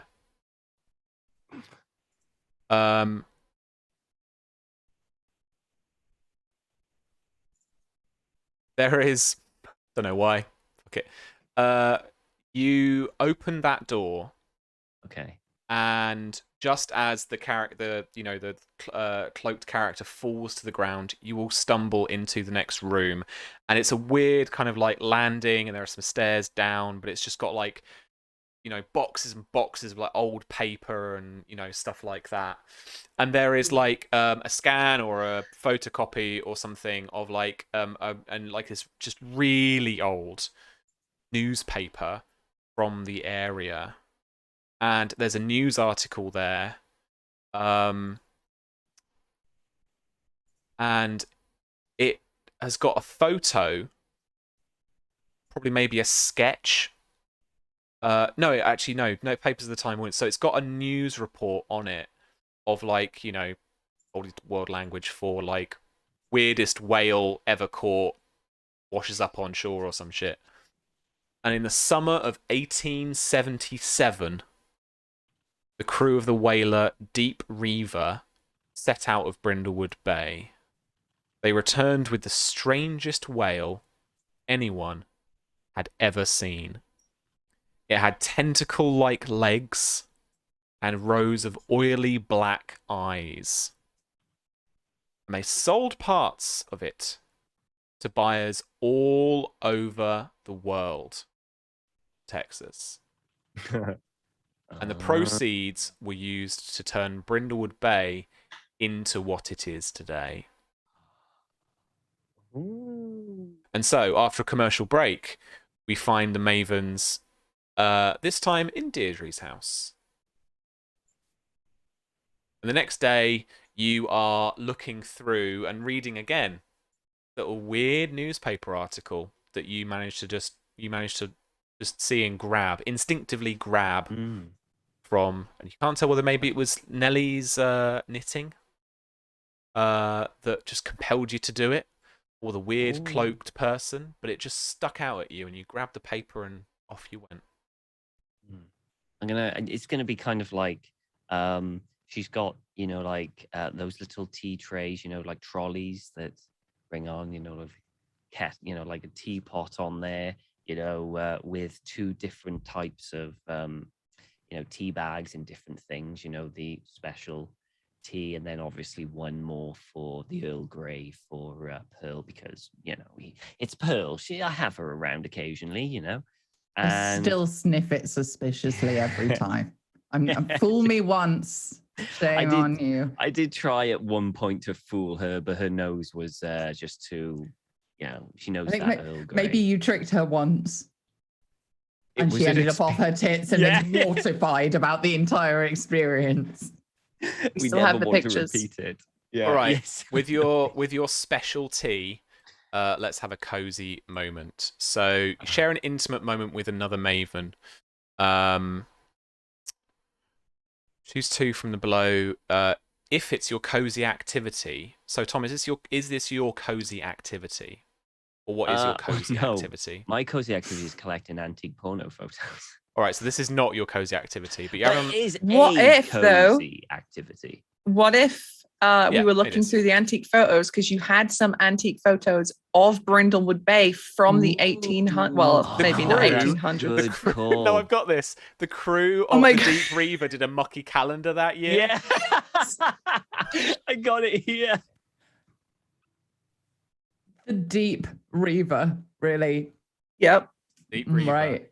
Deep Reaver Cool. calendar, 1877. Oh, did you see July? I'll let him read my deeps. Oh, there she blows. Okay, this is your cozy activity. Pick two of these. You may ask other player. You may ask the other players, one of them, a question about their Maven, which they must answer truthfully and completely. Or the other Maven agrees on a particular course of action, or give them a condition if they refuse. You can clear an appropriate condition, so you could clear your rolled ankle. Alternatively, if it is your cozy activity, you may stumble on a clue relevant to the active mystery. You tell me what it is, and the clue cannot conclusively solve the mystery by itself, although, to be fair, we're wrapping up, so you've got a few clues anyway. Yeah. So you could pick any two of those, including the last one. Well, I want to get rid of my rolled ankle. Cool. So that I'm still keeping the canes. The fact that we've got the mucky calendar of the Deep Reaver makes me think that we Yeah. should stumble on a clue, right? I think so as well. I think so. While we deeply and thoroughly investigate that calendar. Mm-hmm. Here, Pearl, have a look at this one. What do you see there? I see non-regulation kit that would probably not survive 5 minutes at sea, let alone repeated applications of salt water. And those boots go straight over the side wearing those. It's for show only. Well, literally, what you see is boxes and packets of. I mean, you know, the branding isn't the same. The stuff isn't the same, but it's called the same. It's your incident tea. They have it on board, and that is one of the clues. Oh, I wasn't talking about the person. We know where your mind is, Pearl. I was talking about the tea. Shameful. That's Shameful. my tea on there. I go very, very pink and very, very cross. And just splutter non-words for about 5 minutes. Never. Oh, this is a cozy moment that I'm involved with, though, right? Yes. Yeah. So Susie, what's that? What's the thing say on your void? Crown of the void. So during cozy vignettes that I'm involved with, I must also narrate how dark entities subtly reveal themselves in the scene. How So do dark entities subtly reveal themselves in this scene? ooh. How about the heads on the pictures of the men like turn to look at Nelly, like in the photos. The pictures just all like. So the face is actually like just move, just that little bit. Just a little bit, yeah. Can one of them wink? I just want one to wink. Sure. Yes, of course. Yeah. You probably will like jump out of your skin for a second. You see that it's one of those, kind of jump scare, kind of like, big string crescendo moments in a show. I immediately check that the tea is okay, like it's not out of date or anything. Your tea is from 1877. No, it's not. No. No, that smells all right. Ooh. Is that one of those magic eyes thing? What, like those paintings where the eyes follow you wherever you go? Are you talking about the ones where you're going to go a bit cross-eyed to see the 3D thing in it? Just looks like modern nonsense, and suddenly it's a fruit bowl. Fucking hell, really? Come at Susie, why don't you? Okay. We're gonna start wrapping up. Okay, so we're gonna make the theorize move. So you folks need to have an open, freewheeling discussion about the solution to the mystery based on the clues that you have uncovered, and you must reach a consensus. I will be upfront with you now. I have not written the solution to this mystery. I have written a bunch of random fucking clues that are related to this garage, and James has helped me with some random ass shit. And I wrote a bunch of void clues, which are basically the stuff you used on fucking Tuesday's Phasmo streams. And it's up to you to figure out the solution to the mystery, and we will see based on the roll that you make whether that is actually true or not, and whether you can actually go after the person or not. Okay, so please, the discussion is genuinely open. So the clues that you have so far related directly to the mystery are the small footprint that was what's her face's, the woman that apprehended you in the garage. Incident T. Receipts of vintage cars that are not officially on Sanjeev's books. And a misreported detail about the time of Sanjeev's death. The death is reported before, it seems, he was actually murdered.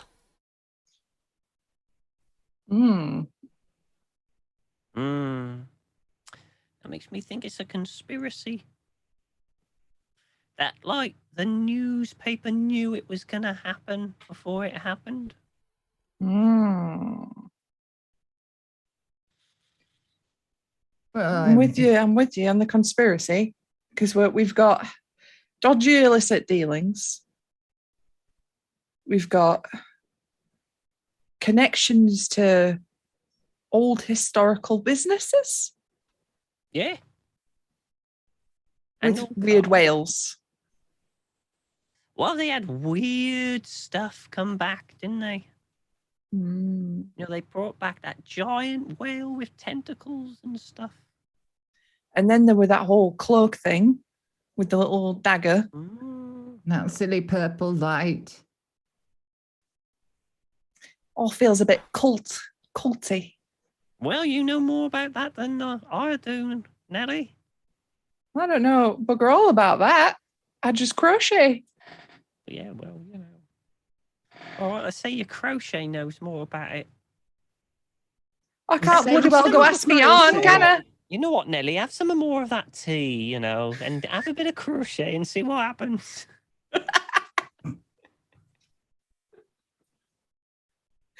All right, okay. So, because I can't do my old lady Yorkshire voice much longer, it's killing me. Yeah, Nellie will drink some tea. She'll start crocheting. Obviously, her eyes don't roll back in her head, but she starts formulating plans. What if it is a cult and they're using the Lucas Gren and the star thing as a front to shift their incident T, which, as we know, causes extreme behavioral shifts? And it's not, what if it's not even cars that Sanjeev was buying? That's just how they sold it. That's how they got it through, by like cars. Money so like washing. a special This money washing.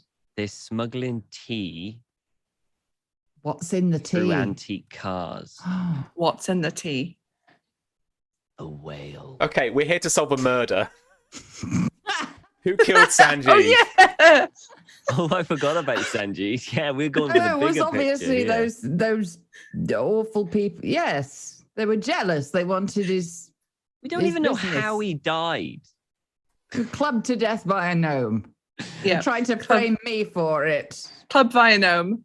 Yes, my house is between that premises and several drinking establishments. Okay. Maybe went out and Who got killed cross. Sanjeev? I reckon it was the Okay. small woman. I think it was his wife. The small Why? lady.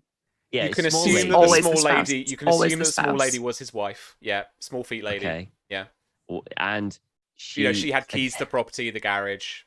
She Mhm. Yeah, she attempted turned to up. She said, "Get off frame. our property." She attempted to frame Pearl for it Mhm. by putting a Well, gnome here's the there thing, right? and maybe planting more evidence in her guest room, but we interrupted her before she could Mhm. finish. Yeah, because everyone knows Pearl's gnomes go walkabout. So him being clobbered by a gnome, it could have been anyone in the village. Other suspects: Joel Atkinson, the guy whose garage went out of business over the road. And I think that's the only two people you really have met or uncovered, to be honest. Then there's Brill mysterious Cream Brill businessman. Cream boy. Yeah. Yeah. Yeah, Mm. but nah, he seems like someone to hire someone to do his dirty work, not do it himself. Yeah, I think Atkinson is a red herring. Yeah. That a rival businessman done dirty by Sanjeev and his family coming in. Mm. He's out here trying to get his revenge, maybe doing a deal with Brill Cream Boy because he seems like a big corporate kind of guy. So, Sanjeev's dead now. So, we've got to get a big corporate business in here.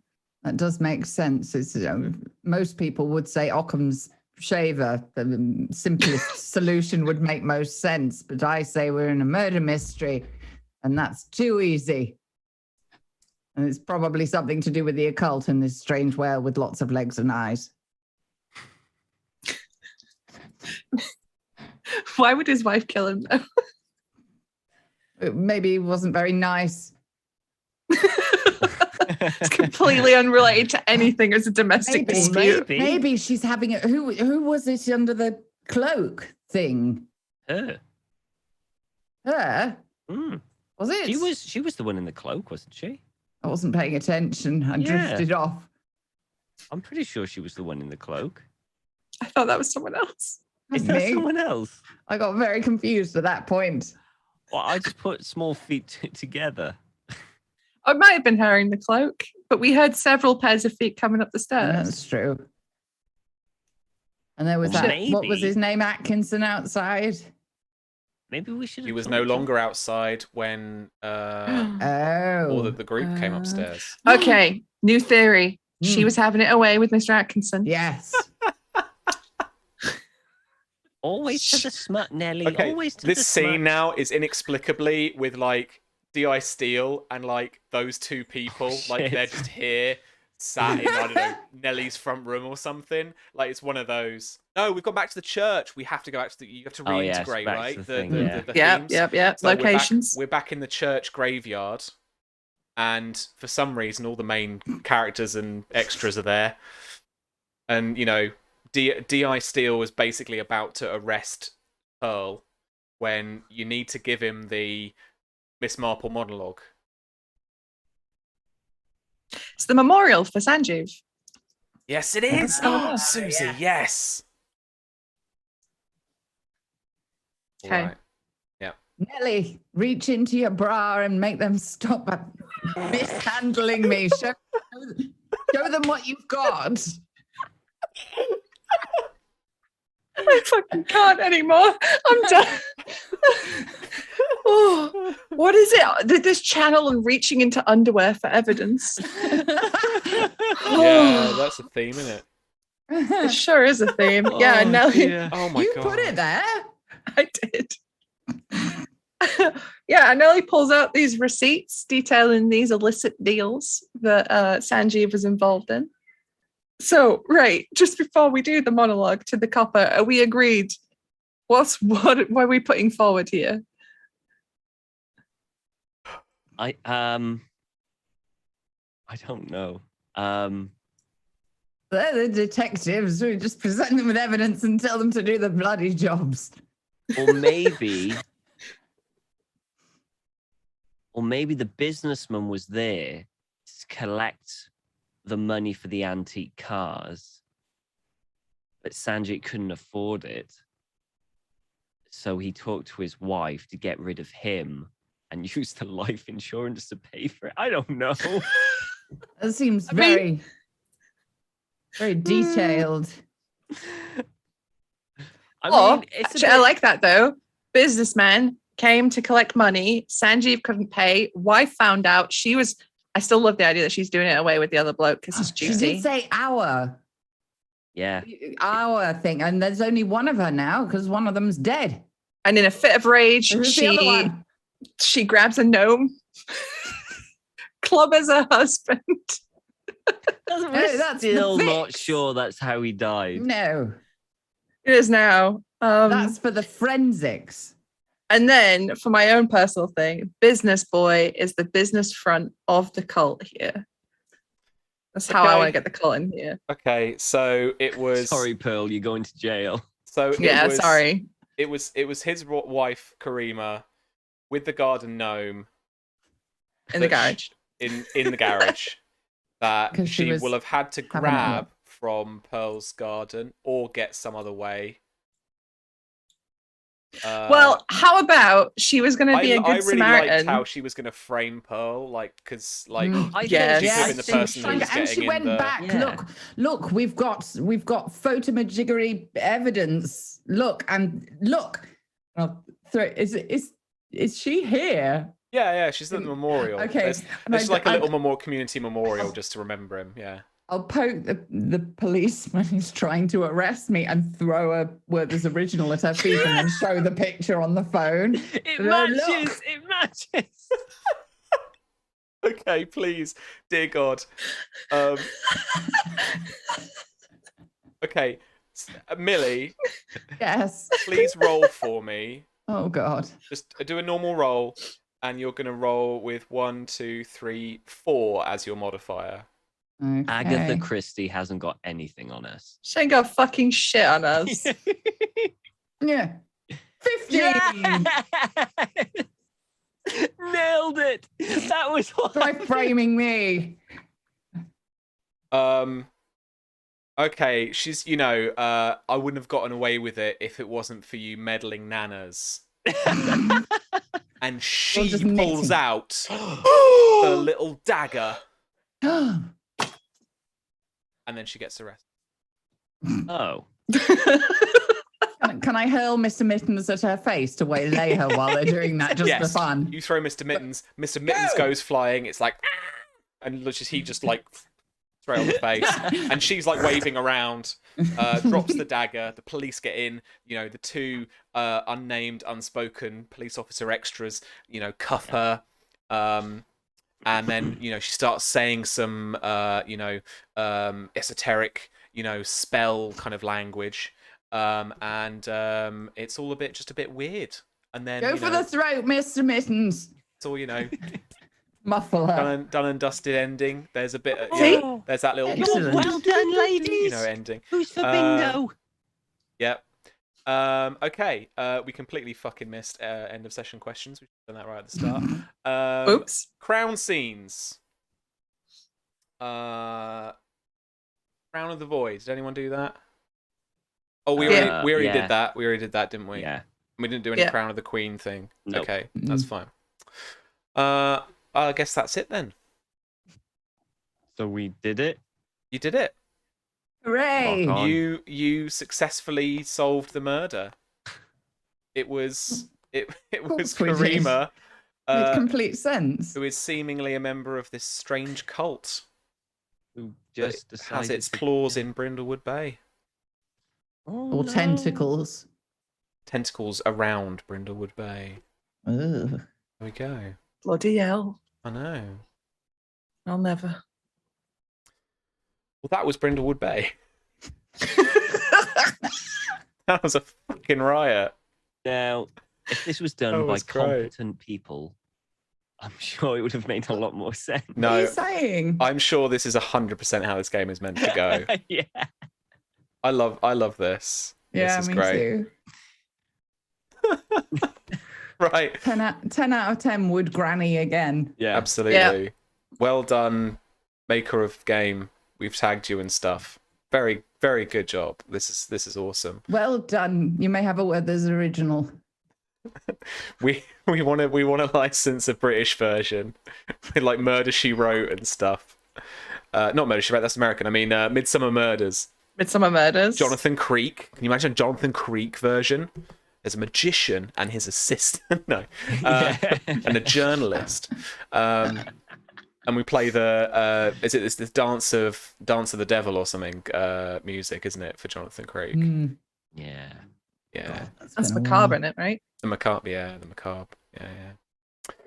All right. Well, let's do our usual. Let's go round. Let us know where can we find you on the internet. How you've enjoyed being a granny. I don't know, your favorite moment of the episode. We could do that. For me, it's the commercial breaks. I had fun Yeah. revisiting some of those. If I had more time and more forethought, I would have found some dodgy 90s commercials from YouTube and just like actually cut us to commercials. That'd have been fun. Just one at a time. I love that idea of like tailoring them to whatever's happened in the previous scene. Yeah, That's, yeah, Mhm. that's a beautiful little detail. All right, Susie, what are you up to next? Where can we find you? What are you doing? Yeah, I'll go to the foot of our stairs. That was a fun time. Being a granny was surprisingly fun. I think my favorite part was literally all of it, but was when Millie wrote in the green room, he took me up the pews. Because I enough. fucking was not ready for that. It made me fucking wheeze. So, but no, this was actually tons of fun. And I loved how we made it just the most British it could ever be. Like the game itself is like, this is a New England town in America, and you're going to have a little old lady on a bicycle and stuff. And we're like, nah, Britain. No. British Nanas. British Nanas, we got Bisto, we got Stana Stairless, we got fucking Saga Cruises, we got all of it. But yeah, it was an absolute blast. One shout out though to Una Stubbs, who passed away today, who was in multiple Midsummer Murders episodes. No way. So it's a Yeah. shame, but rip. So next for me, I will be on my channel tomorrow, usual time, probably about 7 British time, 2 p.m. Eastern time. Hopefully shooting some Zambos if it works with the crew. We'll investigate. So for that, Monday, I'll be playing Boyfriend Dungeon because that released today. And I have been waiting for this game for so long. Millie, it's a dating sim and a dungeon crawler where you get to date your weapons. I'm more in than I thought I would be from the initial description. Mm-hmm. Intrigued. Mm-hmm. You can date a Talwar, which is my personal favorite sword, and he sends you a sword pick. He's like, hey, you up? that sent you a sword pic. What the fuck? Solicited? Question mark. Solicited, he asks. But yes, so I'll be playing that on Monday. Tuesday, Phasmo probably with these lot again. Wednesday, hopefully more Red Dead roleplay where I won't get instance this time. I can actually roleplay with people. And then whatever else comes after that. If you want to stay tuned on my Twitter, I post my going live tweets on there and what I'm going to do. Magic. Thank you very much. Tom, what was your favourite bit? Probably Deirdre on the Antiques Roadshow. That was good, wasn't it? That was really Fucking three frames of the heart attack. Yeah, that cracked me up, the 3 frames. Nelly or Pearl just pausing it.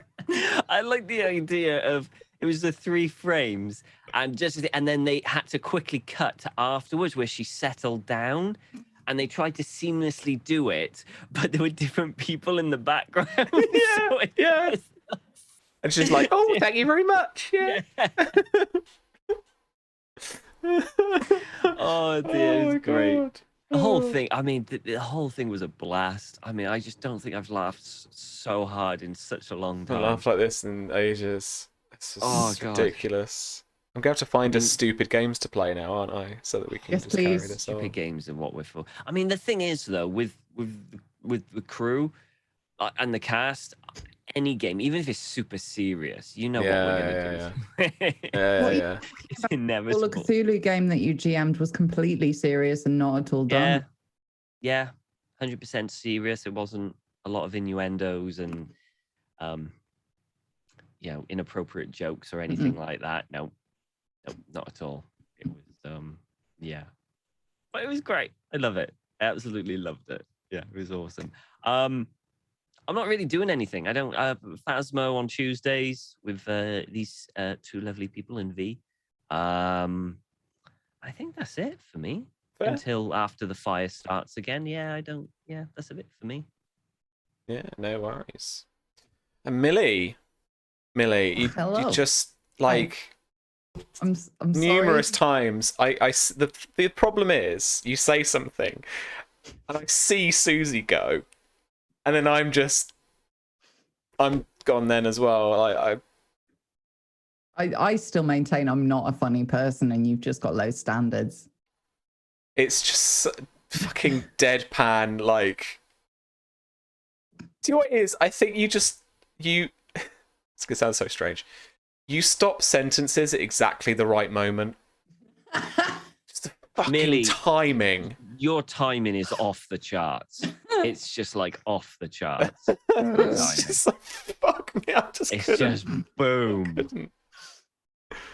Leave them wanting more and slightly confused. Exactly. Yes. Thank you for being an old lady with us. Oh, thank you. Thank you for letting me be an old lady. That was a ball. But I genuinely think like a bunch of us could just play like regular dice and we would somehow end up role playing nonsense and being idiots. Yeah, I'd play anything with you guys. This was a lot of fun. But like genuinely, because I know when you ran us through the idea for this game and you were like, Millie might find this a bit much and this might be a bit complicated.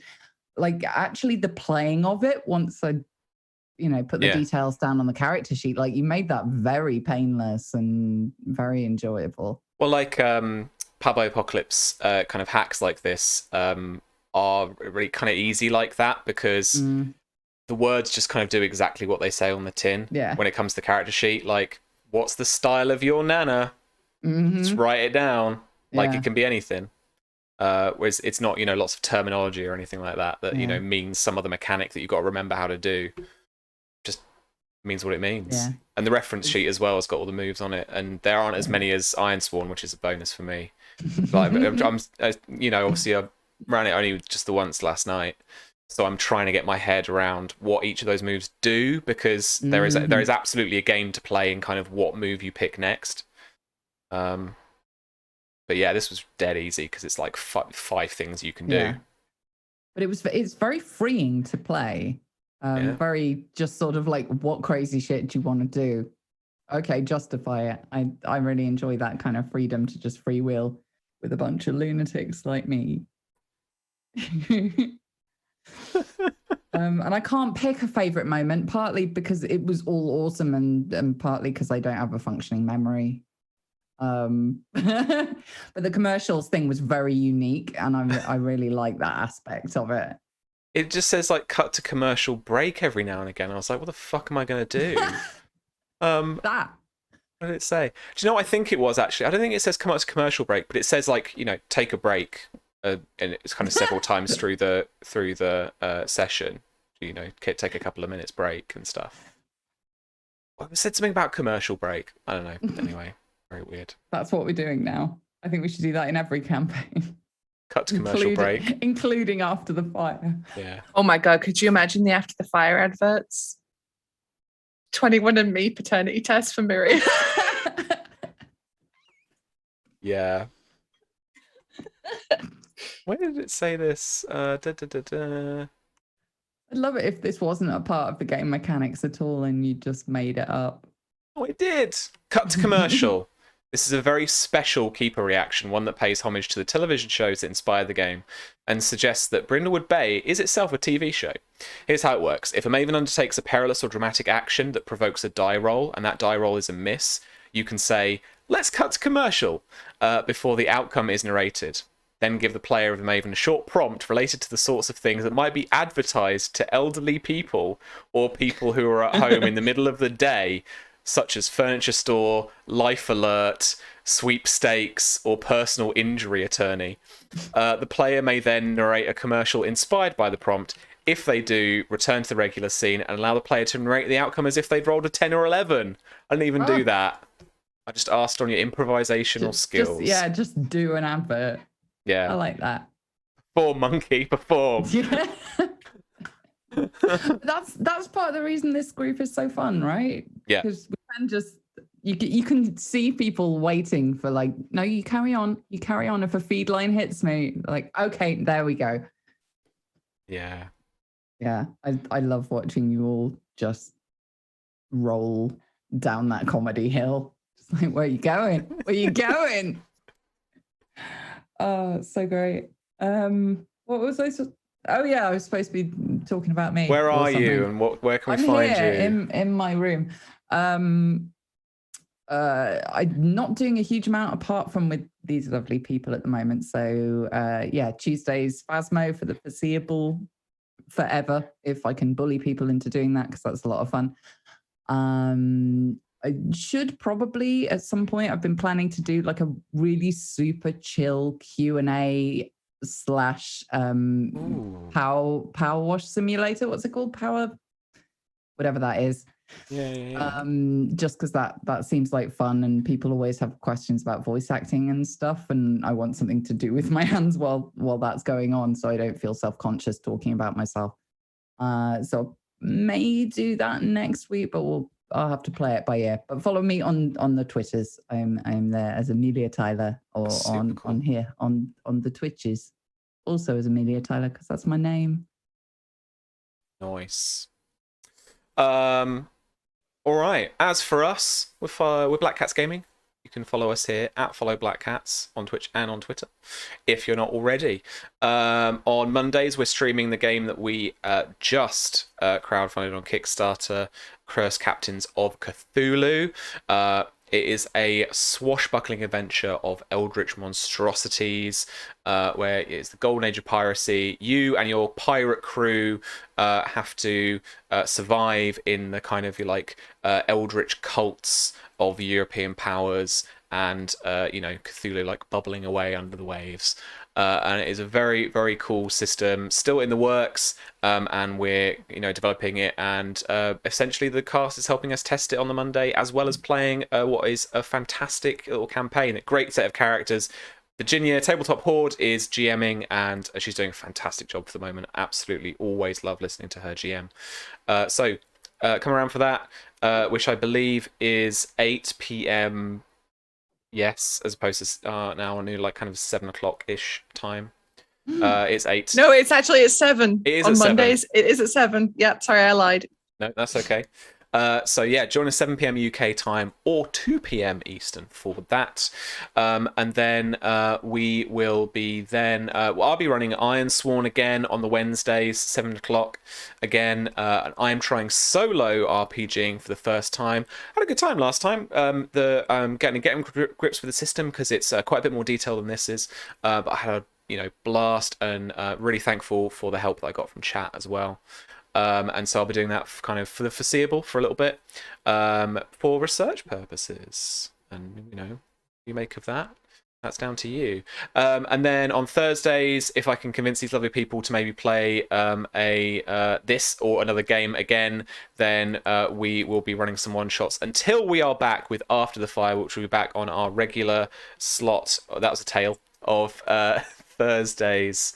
7 p.m. it will be our new time, though. So we are back to Thursdays, but we are going to 7 p.m.